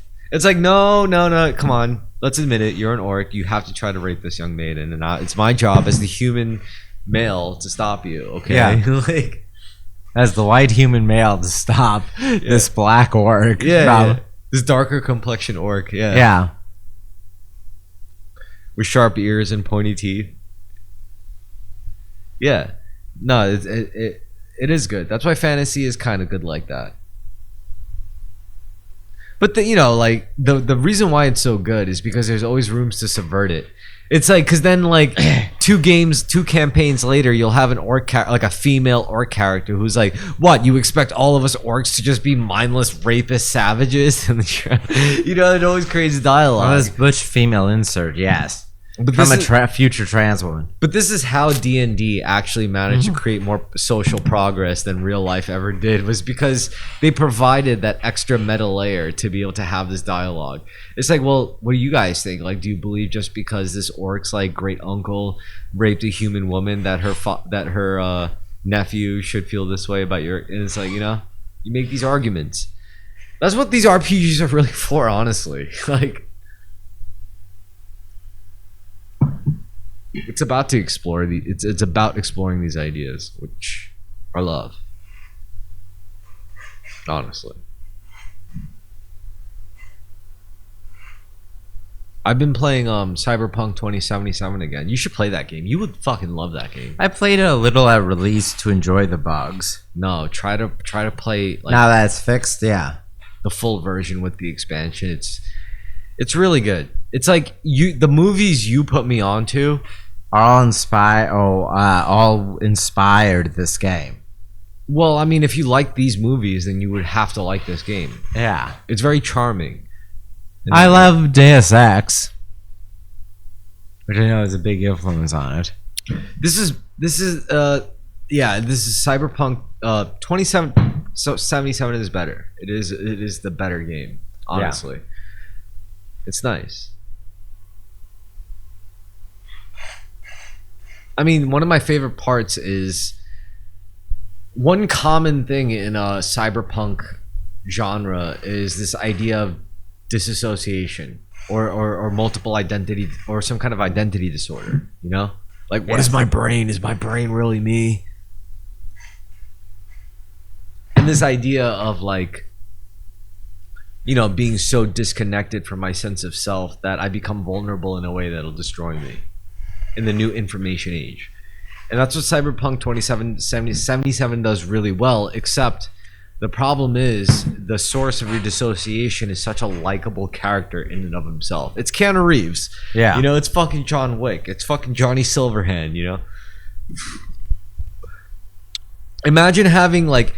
It's interesting I'm just saying, imagine being a schizophrenic where like your schizophrenic buddy wasn't some monster. It was me with a katana and a silver arm, and I was like, "Wake up, Carmen! We got a city to burn." And it's like, it's fun, you're just my imaginary friend. It's like, yeah, but I'm so cool, I guess he functions as having a written main character, yeah, and then you're playing the silent protagonist, but you're giving responses. But the story is ultimately Johnny Silverhand's story, right? Yeah, and it was enabled by technology because, like, without... I think the way it's written is just... It provides both a self-directed story and also a very scripted, written-out story. Let's say in 10 years... Let's say in 10 years, I become a cyber terrorist with, like, cybernetic mods, with a katana, and I'm just wreaking havoc. And then they manage to capture my consciousness, my soul, essentially, in a chip. And then you became some cyber mercenary, and then you ended up pulling a job that necessitated you putting this chip in your fucking own like hardware, and then you started seeing me, and then first of all it's like, I haven't seen you in a long time, man, and it's like really talking to me as if I was really there. Then it's like, then I'm starting to tell you, it's like, yo, you do know we got to kill like Bill Gates, right? He's almost like 100 something, like 130 years old. Like, we got to kill him. And then you're telling me, it's like, yeah, I got a life. I work for Microsoft, like, whatever. And I'm telling you, and I'm like radicalizing you and shit. It's like, look around, Carmen. You really think this is normal? Look at your own wife. She's not even a human being. She's an android. And like it would be cool. And that's what Cyberpunk 2077 is like. It would literally be me in your brain, like out of necessity. It's like, I know I'm not real, but I'm as real as I It's might a lot as well more be. cost efficient than a movie ticket, which is why Hollywood is dying. You're right. Like, as far as pure entertainment goes, film can still exist as an art form, but it by nature has to become almost nothing but art movies. Well, the best games are also like real life now. You know, now it's becoming like people have to consent to life and death games, and they do, I think, around the world. Yeah. Like, you know, the Amazing Race reality show. Yeah. I know of think, it. I think there's versions of that are like more underground, but a lot richer, and they'll kill you, like if you lose. Like Squid Game type shit. Yeah. Would you participate in that? No, I don't care about money that much. Me neither. And I'm like, not only am I cowardly, I'm also lazy. I wouldn't want to engage in such kind of physical activity. It's not. I know. I just know why I don't care about money. It's just, I don't have kids. Yeah. You know, not having kids, not Yeah. being in a relationship. My parents aren't alone. You know, or anything like that. And your parents are young too. Yeah. So it's like your parents aren't going to be senile for a while. You can do your own thing. That's why even if I'm destitute, I'm like, at least I'm not making life harder for a wife or a child or anything. Like, I'm fine. This is and ironically enough, not having that pressure allows you to take more risks, which honestly benefit in the longer term. So you're supposed to take more risks before you get married and before you have kids to improve your life to the extremes, you know, to really take the risks. Just like a car. You know, it's like, I don't have to use this to go to work every single fucking day. So I'm going to like put in like a twin turbo setup. And even if it blows the engine, I could stand to be without it for a couple of days, you know? Yeah. Same thing. So you should do this. You should do that too, Carmen. Like, I know the reason why you didn't buy a bike is because you're trying to be conservative about your resources, but it's not going to get any easier. Get a bike. Get a driving class. Get a car. You know, like, you might as well do it now before you have kids, where it's going to be even harder. Take the stupid risks now. Yeah, you're right. Dude, 37 is the new 27. Yeah. Oh, thank you. Yeah. No, but it's true. Like, look at us. Dude, look at us. Do you know what my dad looked like at my age, probably? Or he looks much older. We still look very youthful. This is what I'm fucking saying. Like, dude, my dad got really fat. This tells us the world changed. The world did really change because we're aging slower. We really are. Time is moving faster, but we're aging slower. Yeah. So think of it that way. Take your fucking risks, man. You're not too old. My dad had a heart attack around 52. May I be more likely to have one around like 70s? Yeah, 70. Dude, yeah. I have an extended youth, and I should make the most out of it while I still have it. Yeah. Because you're right. Our parents, and definitely our grandparents, were far more worn down by our ages.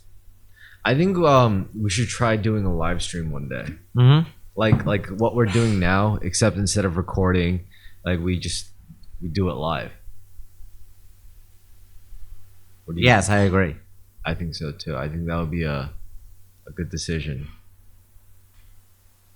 Because I don't know, I mean, I don't want to cheapen. I mean, all right, no, here's what I should say. Like, what? The only way I could describe this is because this is what I've been doing. I've been cheapening what we've been doing to myself. I'm like, oh, anyone could do this. Anyone could just set up the equipment and record a podcast and do the video and do the editing. But then, like, I really looked at it really objectively.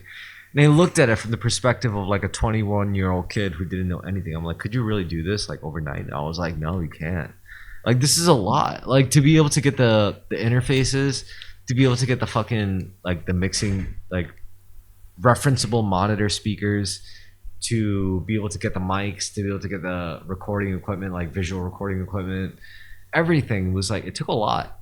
And I realized like this, I have enough resources to serve as a platform to launch something significant that could be potentially lucrative, but if not, experientially fulfilling.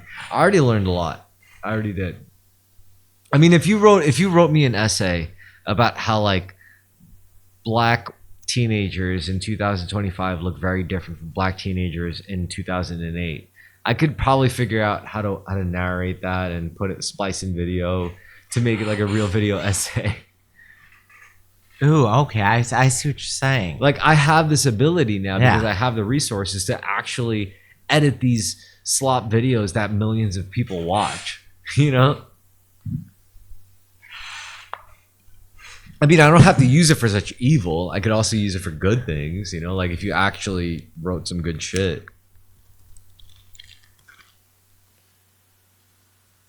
I already know what I would write. I would write about how everyone should do martial arts and be grateful and be good to cats. Yeah. Cats are magical creatures. What's Mochi's breed? Half orange cat and half all gray cat. Hmm.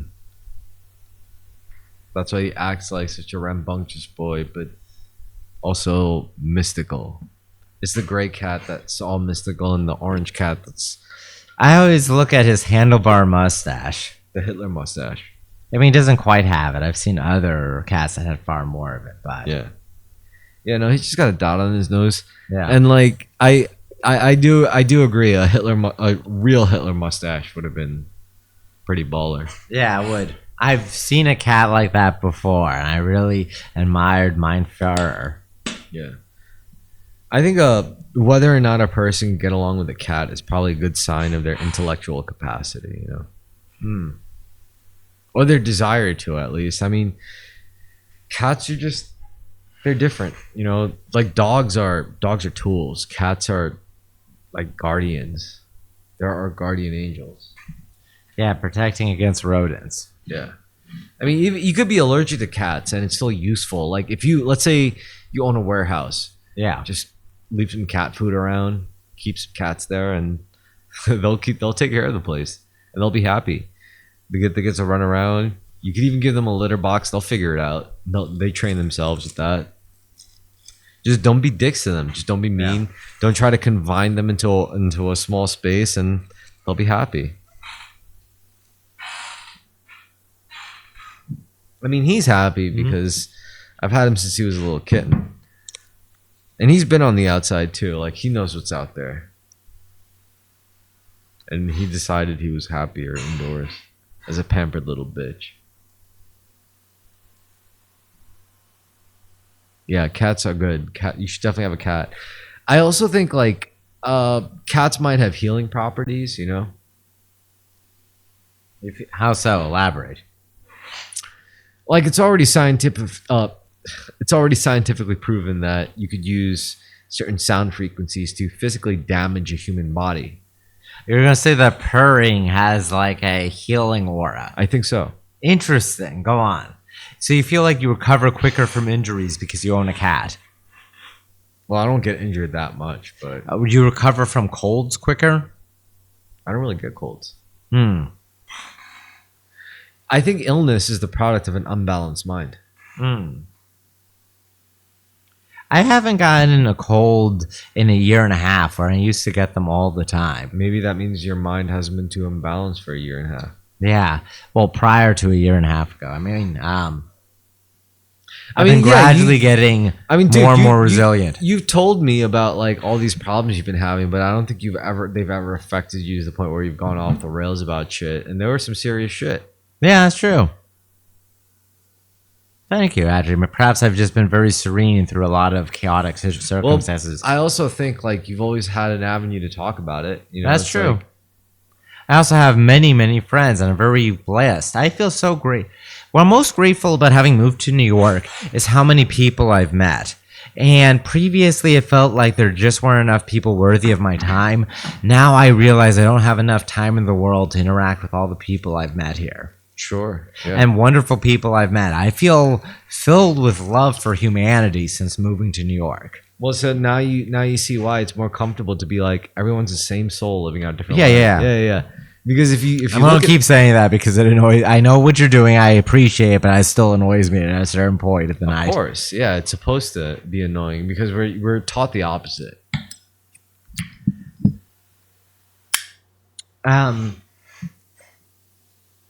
Man, last night I took a shared Uber ride home from work. First people, two people got in. It was like a dirtbag leftist Chapo type guy, white guy in his mid-30s. Do you have a mustache? Yes, and he had big glasses, a trucker hat, a multicolored flannel jacket. Did he call you gay? Close to I it. figured that's the type of guy that would. And he mentioned to me that he used to be an anarcho-syndicalist. He started going gay. He went on all this he went on this whole Marxist rant. Like, yeah, man. Don't you guys think it's like really fucked up how like all these like guys, CEOs are probably fucking children on Epstein Island? I'm like, yeah, it is crazy, man. It's so He crazy. claimed he didn't know what Chapo or Cumtown were, but I feel like he might have been lying to me. What's really funny to me is I have did I tell you I went to a Sublime show at Avant Gardner? No, tell me more. So last weekend I went to a show at Avant Gardner. It was Sublime. By the way, it was Bradley Noel's son who's the new frontman of Sublime, and he sounds just like him. It's very freaky. Yeah. Anyway, I'll go to this show, and like I've two of my close friends were there. It was my friend Mike, who I've known since I was like 14, and my other friend Joseph, who I've also known since I was like 14, 15. Mike comes up to me and he's like, "Yo, what's up, man?" And he just got married. I just left his wedding. The night I crashed my yellow Mustang? Yeah. It was at his wedding. Okay. Yeah, so yeah, it was him. I've known him since I was 14. He's just married. He's got a baby on the way. He gained a lot of weight. He's like pudgy. How heavy was he when you knew him, and how heavy is he now? He looked really good in his tuxedo. Now he looks a lot rounder. Like a lot more like the younger Mario brother. But anyway, then Joseph Solomon. His name is Joseph Solomon. Yeah. Shout out to you, Solomon, if you're listening. He says he listens. Anyway, Solomon comes up and I see his mustache and he's like, in his hairstyle, his shorter hair and his t-shirt, and I'm like, "What's up?" And then we're talking about it, and then Mike's talking about the way we look, and then I was like, I talk about his mustache, and then Mike was like, "Yeah, I don't know. It looks like a pedophile priest." I'm like, "No, it's cool. It's like Nick Mullen." And Joe knew who Nick Mullen was, and then Mike's like, "Who's that?" So I was like, "Oh, he's he's just a cum boy." He didn't know. He wasn't into it. But meanwhile, Joe, the guy, Solomon was like, yeah. No, it's funny because I asked this guy, "You ever listen to Cumtown?" And he said, "I'm sorry, what is that? Can you repeat that name?" And I was like, "Cumtown. It's a podcast. Wnick Mullen, Adam Freeland, and Stavros Halkias." And he claimed he only knew Stav. So here's the thing. We had a moment. Yeah. Where we were both like, "Yeah, you're a cum boy, I'm a cum boy." But then he goes, "Yeah, like sometimes, I would just throw like 96.9 cum boy on YouTube repeat all night, and I would go to sleep to that, and I'll be like, that's actually bad for your brain." Yeah. Which is true. It is bad for your brain. Did you know that like there was I think Adam was hooking up with a psychologist or a female psych lady or something, or knew a psych lady, and she was like, "Did you know like there's actually a certain percentage of like white male patients that I would have that would tell me," it's like, "Yeah, I've been listening to podcasts. Like, have you ever heard of Cumtown?" It's like, that's not good. Well, it's a selection effect. The people who listen to Cumtown also have mental health issues. And they see therapists. Yeah. Yeah, relatable to me. I mean, I listen to Cumtown, but I don't see it. This guy invited me to go drinking and play pool with them and to do blow. But I said, "I'm sorry, I have a girlfriend at my house who I'm going to have sex with. Otherwise, I would join you guys." Right after I broke up with Lauren, like while we were still living in our old apartment under her grandmother's house, like I was hooking up with another girl. And This girl was a cum girl. Oh, God. She was a former art school fat girl, and she turned really skinny, but she got skinny through bulimia. Yeah. So her teeth were fucked up, and she had like weird tattoos and all that shit. And like, but we had a good time. What was her ethnicity? Like Polish. Like she was white, but she was cool. She just was fucked up. Like I would try to take a walk with her, and she would like break down crying, and I'm like, "Oh my God." Yeah, like, boy, dealing with so many women I've dated are very mentally ill. I'm like, dude, this is too much. Yeah, I've You know- had that so many times. Because I would make jokes about like, yeah, you know, like about like eating, like, yeah, just don't swallow and spit it out. And she was like, you can't make jokes about that, blah blah blah. And I was like, but Red Scare made that same joke, and then she was like, but I don't care, blah blah. And she tried to argue, and I was like, yeah, I'm just not gonna deal with this. I'm not gonna do this anymore.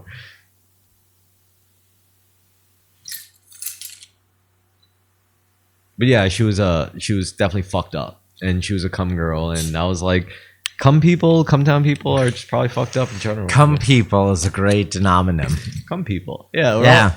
we're all just cum Cum people. folks. We're all just cum folk, you know. As- Listening to Nick Mullen, Adam Sandler. Friedland. It's funny how Stavros has the most mainstream success. He jumped from it to being a big comedian. Well, Stavros is the only one of them that I've ever seen a girl on my Facebook was like, I'd still fuck him. I don't care. You know, like a lot of girls seem to like Stavros because of his degenerate. I mean, as a media personality, like someone you hear on the radio or watch on a screen, you don't want them to be cool. You want them to be shitty that you can feel better than. But when you're in real life, like, and then, you know, it's the opposite. Yeah. It's really how it goes, I guess. Because if you're with a Stavros in real life and he's trying to like fuck you, you're like, ugh. Yeah. Can I just say, I think beers are better for podcasting than liquor. We get way too fucked up when we drink liquor. You think so? Maybe I'm just getting old. I don't know. I'm used to White Claws all day. Yeah. But when it, you know, when it comes to liquor, I enjoy it with food. Mm-hmm. But I guess with podcasting, you know, to me, it's like I get what I'm supposed to do now. Like whether I'm sober or drunk, it doesn't even fucking matter anymore. Like I know what I'm supposed to do here, right? I know what people want now, and the people want sincerity.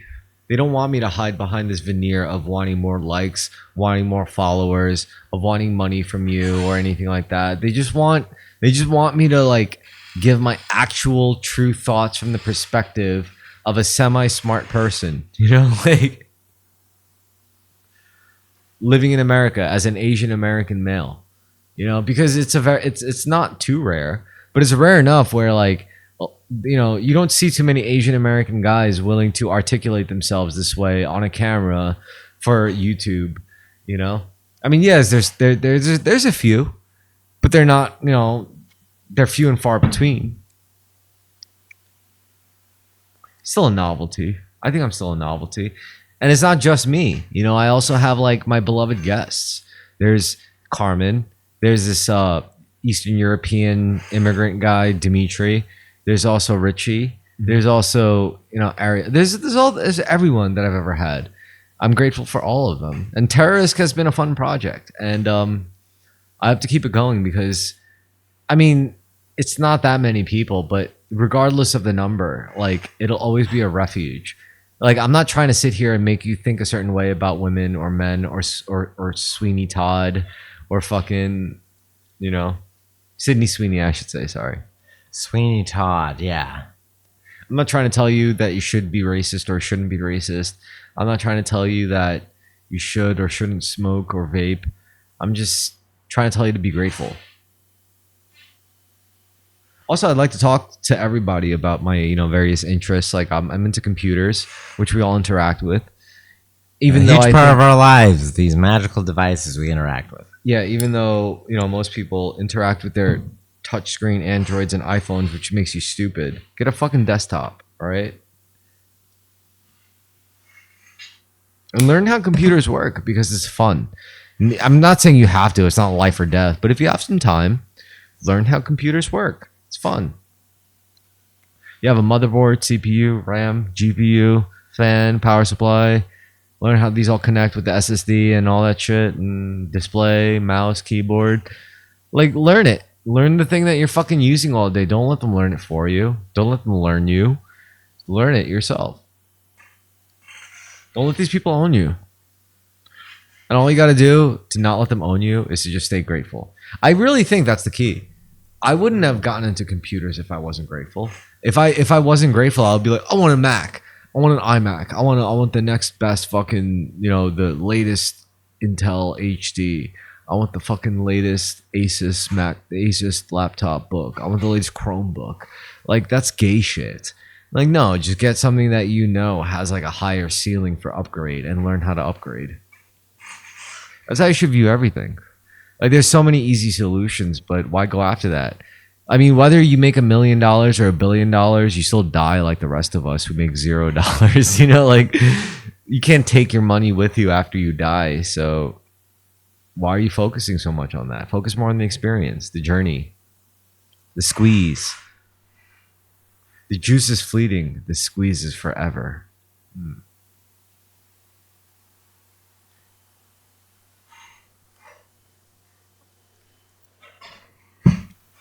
Very zen, very spiritual. It is. Forget the I. Become one with the process. When you're cooking and you're worried about like, oh, will they like it? Am I wasting too much time? Am I not putting enough time? Did I not get the right ingredients? Just forget all that. Forget the you. Did I? Forget the I. Just get into cut, dice, strain, squeeze, mix, fry, stir. You know, like just get into the process. Just like how I say, like you can't control what happens to you. You can only control how you respond. The only thing we could really control at the end of the day is our breathing. What else can we control? Nothing. The only thing we can control is our fucking breathing. Breathe in, breathe out. Breathe in, breathe out. That's why binary binary materialism extends to so much control over life, is because breathing is so binary. In, out. But in reality, it's all one. It's not really two. The two is the illusion. And with one, you have infinity.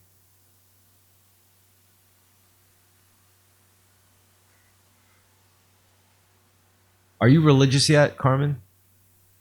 Do you I think I've always been religious. You've always no, I don't think you've been religious, but I think you've always believed in God or a that's a good way of putting it. Or higher order. I think you've always believed in good, orderly direction.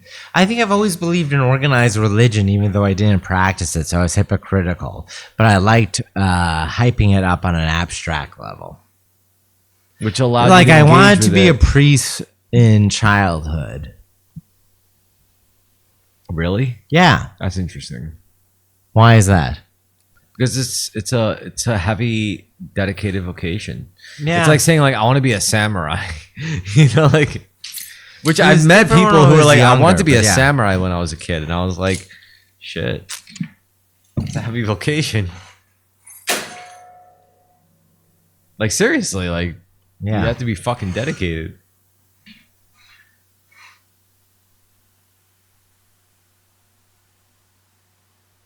I mean, you don't have to be a priest, but a pastor is allowed to fuck women and buy a Mercedes. So being a pastor is a better deal, in my opinion. You have to be, but you have to be a Protestant, I guess, unless you're Episcopalian. Yeah, because Catholics don't allow things like pastors. They used to have married priests, like in the Orthodox well, as a Church, Catholic, you could be a saint. Yeah, but it's a higher standard. You have saints in Orthodox. If I convert to Catholicism, I could become a saint. You're the patron saint of Eastern swordsmanship in the Catholic Church. I'm like, yeah, that's right, bitch. Make me that saint. Call me Saint Christopher. Call me Saint Christopher Kim of Staten Island, New York. That'd be awesome, dude. I could get sainted.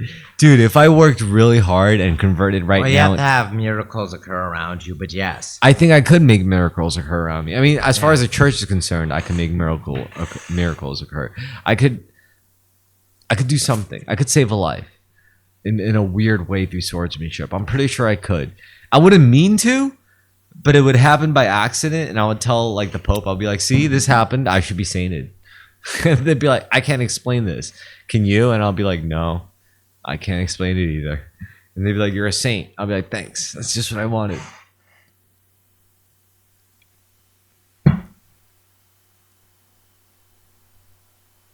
Like, yo, your swordsmanship like trained this 19-year-old girl to kill her potential rapist, and this potential rapist was an arms dealer for international weapons trade, and his clients were targeting a mosque.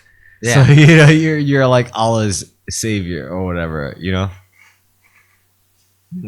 You're the sword of Islam. Yeah. How are you doing on time?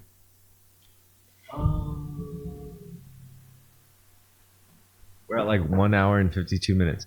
I think the lesson of the day is that trans women need to learn how to shoot better. Yeah. Because the fact that one adult couldn't kill more than 2 children while a Korean incel shot up like 30. There were 17 children wounded, but yes. But still, I mean, come on. Apparently, the way the Korean kid like got himself was like he turned his head and then just like blew out, like blew Very himself. dramatic, very like theatrical, very artistic. Because it blows your face apart. It's Yeah. like I'm sure there's a photo out there, but it hasn't been leaked. It's probably for the bet. You know, there's a huge, you know, Sui Hui Cho. Say his name again. Sung Hee Cho. Sung Hee Cho. Sung-hee or I bet something? he has a lot of great material that he sent to CNN or to the, I don't know, posted on the public that is being withheld. That is probably hilarious and disturbing. You want to hear something fucked up? What? Could you imagine if he was actually born in like 1998 and he became like a pro like League of Legends player or like a pro Fortnite player instead of like a mass if he college was just a shooter? bit older, Yeah. he would have had a successful all-American dream. He He would have way been a happier. prominent. He would have been driving a Lexus. Like he would have been like. What if he had a largely like He would've known Tony Hawk. 10 to 14-year-old boy audience and it's purely wholesome material like Yeah. Mr. Beast? he would have been the Pokemon master? Yeah. Yeah. I feel bad for him. Wow. Yeah. That's a very Actually, no, I shouldn't feel bad for him because he did kill a bunch of innocent people. Yeah. At least he killed himself, though. That's the best part. Yeah. That's honestly the only good part is that he decided. Have you read The Face of Si-hong Hui Cho by Wesley Yang? No. It's an essay by a Korean American, but he's like a Gen X guy, like 46. What was he defending him or denouncing him? No, he wasn't. He was talking about how he went a different path from him. And how he's like, I thought about doing what he did. yes, but I got didn't." pussy. Literally, he's talking about like I got pussy instead of it. I think I'll send it to you. I think you'll really enjoy it. All right. To preface this is basically like first the Virginia Tech shooting happened, and then another Korean American guy was like, I thought about doing that too, but I got laid. But before him, the guy who did it was like 15 years older than him. That's so funny. So he talks about like, yeah, I learned to play guitar. It was 1980, And I got some pussy. Yeah. And I ended up not doing what he did. Yeah. And I could have done it. I could have done it as good as he did. All right. I play Counter-Strike too. All right. I met the guy in real, not life. I met him at Sov House. That's funny. The author, he was a very pleasant conversationalist. And we only talked about it briefly. We were talking more about other political trends. You know, I never fantasized about killing people like that. But what I did fantasize about was like where terrorists would attack and start to kill everyone I love, and it was up to me to save everyone. Yeah, I know that's a very common Little boy male fantasy. Yeah, every little boy thought about that. It's like, what if a bunch of terrorists came, start killing people, and I saved everybody? It was pretty normy. I won't lie. I guess it is more interesting when you're a psychopathic killer. It's like, yeah, when I was a kid, all I thought about was like drowning gerbils and like raping, you know, like little girls my age. Like that's apparently all the interesting boys care about. Like Edgar Allan Poe.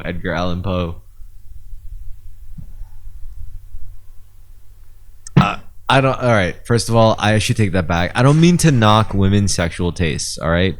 I don't mean to judge women just because they're into like rapists. They're into billionaire rapist werewolves. That's fine. Werewolf rapists. You know what? Okay. Like I accept them for that. Like it's okay. I get it. There's a power fantasy. Mm-hmm. There's excitement, there's adrenaline, there's like this vulnerability, but at the same time you're in control because you're like the one sexual object that makes this monster soft. Like I get it. I understand it, and I don't judge it. Just don't let it, turn you stupid. Don't let it put you in a position where you're like a real life Harley Quinn.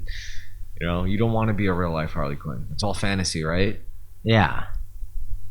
That's my advice for women. I mean, yeah, seriously, I agree. What a it's terrible okay thing to model yourself after. I don't fault anyone for having fantasies, especially women, because women literally like they sustain off fantasies, but you can't actualize that fantasy. That fucking Harley Quinn fantasy. It's not good You for just look like a middle-aged juggalo. Also, people get hurt. Juggalette, sorry. Like that little baby. Like you saw Train Spotting. Yeah. Don't you think that one hot girl in the heroin den felt the same way at one point? She was like, I want to be the Harley Quinn of my story. And she ended up... The personality that preceded it, yeah. Yeah, and you end up getting fucked, impregnated, you have a baby, and suddenly your baby's cold and pale and blue, and you're like, why? Why did this happen? You have a clown baby, but yes. Yeah. Exactly. That's going to end up as like a person's worst nightmare in their withdrawals. This is a sick movie. I'm surprised you brought that up because like now that's all I could think about. I'm like, Train Spotting was a crazy movie. Yeah, it's a very accurate movie to a bad friend group you have in your late teens, early 20s. Well, because opiates were always accessible. They were never inaccessible. Mm-hmm. There was never a time in human history where opiates were inaccessible. I'm sorry. It's too easy to grow poppy seeds. It's just also really easy to shoot people who have bags of stuff of it refined powder,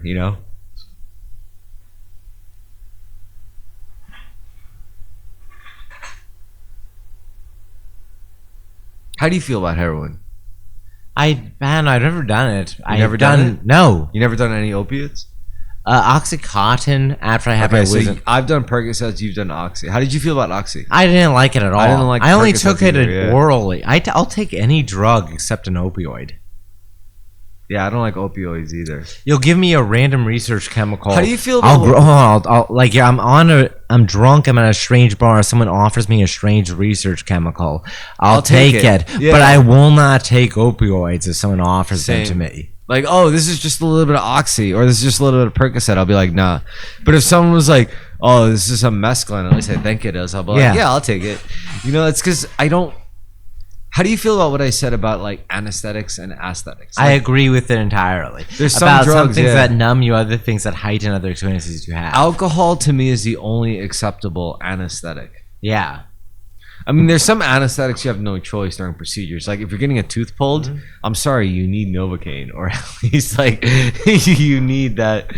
You need that injection of numbing agent before they rip bone from your body. But yeah, I do believe that there's a distinguishing factor between... You can't just call drugs drugs. There's certain drugs that make you feel more and think more, feel more, basically, intuit more, and there's certain drugs that dumb that down.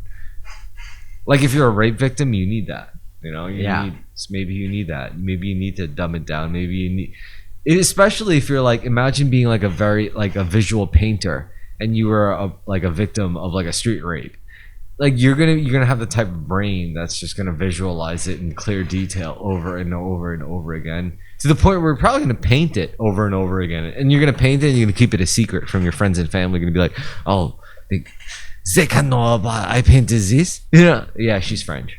Like Montreal from Canadian. She was raped by a Native American Continental. It wasn't his fault though. He was just a product of his environment. I'm creating a whole story here. It's good. It's good. It's far more engaging than many modern stories. His dad was an alcoholic. He beat him, and he took his rage out on the woman because his mom just let it all happen. Yeah, I could make a movie out of this probably. Maybe I should try and write a script. I talk about movies often enough. Maybe you should. I think that's what we're meant to do. Like maybe we're meant to make movies. Me and you are meant to be movie producers. Like I know. a guy who's moving to my house is into independent film. No. And Johnny has always has done film before. Put it this way, Carmen. If I had the budget, if I had like $2 million liquid, Yeah.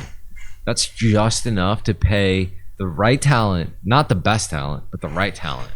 That's enough to pay for time for Yeah. us to take off work to be able to work on this. Yeah. $2 million is all we need, and I think I could either save that much eventually or secure it. Luckily, with time. But if we get that, I promise you, we'll make a movie. Like we will make a fucking movie. We have to, and I would trust your ideas. Just as hope, because I'm not the kind of guy who has like a strict vision where it's like I need a movie to be this. I'm more like I need to find the right person to work with so we can make movies. You know. I don't need to make one movie. I don't need to make one specific movie to tell my one vision. No, I just like the idea of the process of making movies. I like the idea of securing funding. I like the idea of finding the right storyboard. I like the idea of finding the right actors. And I like the idea of finding the right stunt people and the right redundant stunt people for the stunt people. You know, I like the idea of finding the right caterers for the right filming days. You know, you don't need caterers for this filming day because they're going to be dirty. They don't care. But this filming day is a glamorous one. So if you add catering, it'll add the right pizzazz to the production. These things matter because they translate into the final performance. I think we would make a good movie, man. Even if we just had to work off like a low budget and it's like all I could feed you is a peanut butter and jelly sandwich. But That's I promise fine, you, yes. But I promise you, as an actor, like I will make this worth your while. I'm not trying to fuck you. I'm not trying to do anything to you. I'm not trying to get anything from you. I'm not even trying to get rich. All I'm trying to do is make a movie. I'm pretty sure even if Keira Knightley would hear that, she would appreciate it. She would be like, all right, little weird Asian man. We'll make your fucking movie. Yeah, I'll be like, thank you. I like Keira how Knightley. your references for big stars, it's all mid-aughts.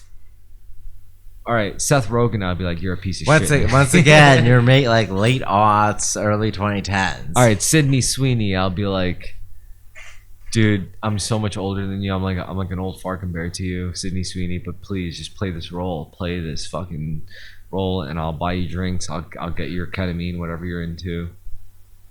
I'm not judging. I just need you to do what you're good at. I know how to appeal to all of them, dude, because I respect the craft of acting. You know, I respect what they do. Even if they make bad choices in their personal lives, at least they can pretend good. You know, like, I'm not gonna lie, like, if I had a chance to use Kevin Spacey as an actor, even if he's a pedophile, even if he's an evil man, just to have his presence in your project, like, that's powerful. Wouldn't you think so? Yes. If you had a chance to even have a bagel with Kevin Spacey, wouldn't you? I would, gladly. I think Kevin Spacey would try to rape you, though. I don't think he would try to do it to me, but I think he would try to I think I'm too old for him. I don't think so. I feel like I am. I think he's old. I think he's too old for himself, and he would look at you as like, I used to be your age once. That's very flattering, but I I've used to already be your- undergone twink death. Kevin Spacey would look at you. He's like, I remember when I was your age. I was in Hollywood. I was pretty young. You know? You're supposed to. I don't want to be a natural Kevin Spacey. Come on, like it's not supposed to turn you on, man. I'm not It's like- turned on, but It's like, well, Carmen, you're new to this town, and I get that, and you're trying to make your way into this business. I don't find anything particularly erotic about him. But I Kevin am a Kevin Spacey? Spacey defender. You don't think he's a good actor? Oh, he's a great actor. I think he's one of the best. I said I didn't find him particularly sexy, but yes. All right, you know who's underrated because they're not sexy? Who? Ethan Hawke. He is a handsome guy. But he's not sexy. He's handsome. No, he was always handsome. When he was young, he was handsome but not sexy, and now he's handsome but not sexy. Yeah. There's Ethan Hawke, and there's this other guy who looks like a bird, but I can't name him. What? Larry David, Christopher Lloyd. No. He was in Prison Break. You would know his face, but you wouldn't know his name. William Fichtner. Is that what his name is? The guy that was also in The Dark Knight and Heat. Let's see. William Fichtner. It's like Fich. Yeah, that's the guy. That's the guy right. you're referring to. Yeah. William Fichtner. This guy's a G. Yeah, he's a great actor. Yeah, William Fichtner. Good man. I like him. I like those weird looking male actors like Gary Oldman. You know, because or Ethan Hawke. Ethan Hawke does fit under that genre because they're not famous for their looks. You know, they're famous because they're just good actors. You like Gary Oldman? Yes, I do. You remind me of Gary Oldman. Oh, that's very flattering. Thank you. You remind me less of Jeff Goldblum and more of Gary Oldman. That makes a lot of sense, yeah. I hope I feel a little bit Kramer, Michael Richards like. Like if you were a hero in a movie, you would be like, what do you expect? I mean, the Palestinians have to do what they want to do.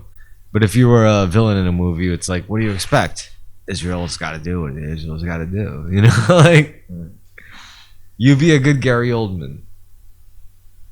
Thank you. I appreciate it. The only thing is, you just gotta adopt in your performance the willingness to die. You know, you just gotta be like, and you embrace it more as opposed to being so skittish and so anxious. yeah. Put it this way: if you had access to like billions of dollars, would your vision for that world benefit humanity or not? I think it would. I think it would benefit humanity. I would spend a lot of time chilling out, and then I would try to do the most for humanity possible. Or I do both at the same time. Yeah.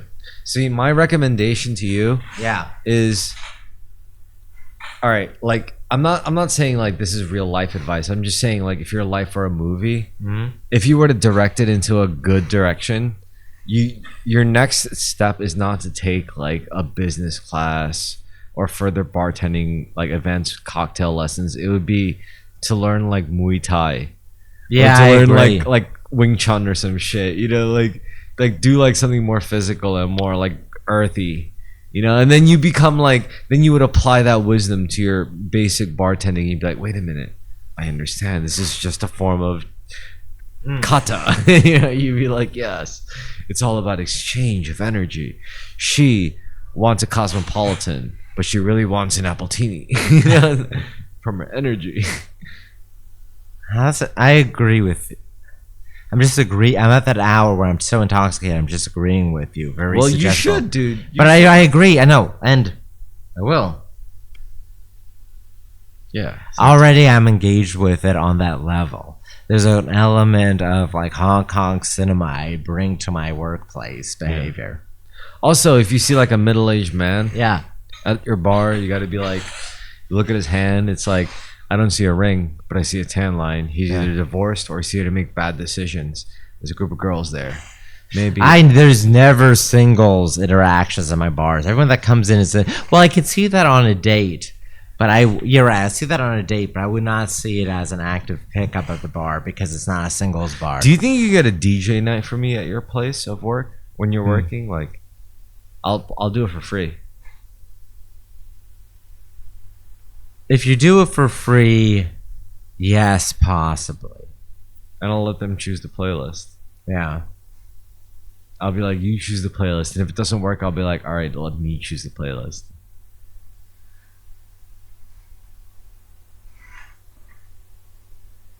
Because all I have to do is get a playlist and play it like over and over. If it's a long enough playlist, imagine like a 2-hour playlist even is not that long. But if you play it like 8 times, that's 16 hours. Yeah. It's more than a shift or two. You know? That's 2 shifts. Exactly. It's an And unprecedented. within that time frame, like people would have gone and left by now. Yeah, you would have done your playlist But that extra element of a DJ, twice or 3 times. but that extra element of a DJ is just automatically enough. I don't know. Ask. Maybe they I could will. use it. I'll do it for free. You know. And you've been working there long enough. Oh, if you're doing it for free, yes. Yeah.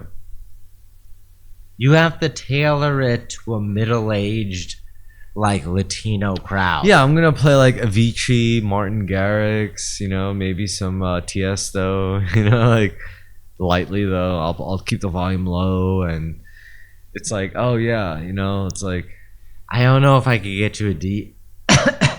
Maybe, but it has to be catered to the audience more, man. what if I just booked it for the night, and You could do that for sure. yeah, and invited our friends. That could definitely be done. I could get you a deal on that. Let's Yeah. do that. Yeah. Yeah. Yeah, let's do that. Sounds like a better idea, honestly. We'll do Yeah. an event.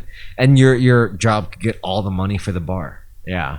And you could work the bar. And you'll get the tips, you'll get all the bar money, you'll get the cred. This is a good idea. We should do this. We should be like, yo, we'll throw a party there. And you direct the music because you know your friends. You know the crowd, and you tell me, do you want cyberpunk? Do you want house? Do you want gay Ibiza shit? Do you want like pop music shit? Do you want 80s shit? Do you want 90s shit? Do you want 70s shit? You want oldies shit? I'll do it. I'll make a playlist for it, and I'll just put it on like extended meta repeat. And then all I could do, like, I couldn't make a playlist that's like 7 hours long. That's literally enough for a whole Can event. Can you get enough people out to Astoria? You can't? I can get some. Dude, just tell them the music will be perfect. The drinks are there. The food's there. Everyone you know will be there. That's all you got to do. Get John to go there. Get everyone in your trap house to go explicitly to be there. If you get each one of those people to get even one or two people to come each, Yeah. then they'll tell one or two people each. That's all you got to do. It's viral like that. All we got to do is just do it right foundationally. It's easy. Just tell me the vibe you want. I'll tailor it. Make sure it happens that way. And if I have to, I will put together again a 7-hour playlist, and You that'll want be to the whole come by night. on a weekend and check out? I've seen the place. I know you've seen it. Yeah. That's my favorite part about the place is that I've had oysters there, and I'm like, that was such a. I got to have an oyster, sip some alcohol to clean the palate, have another oyster. It's a good spot. And if someone happens to, at this event night, like plan some nefarious shit, like we could blow up the such and such bar that caters to conservatives or liberals.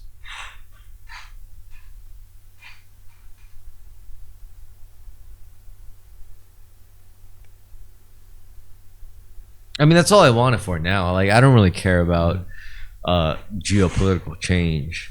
I mean, if you're gonna do a car bombing, just make sure no one gets hurt. All right, like just make sure you blow up their $500,000 Mercedes and make it a spectacle. Agreed. On that note, Chris. Yeah, we could call it off and Yeah. Be more gratitude and be more gratitude. gratitude. And also, if you have a girlfriend, make sure you fuck her extra hard tonight, or a wife, or whatever. Anything else? Nope. Thank you. Good night.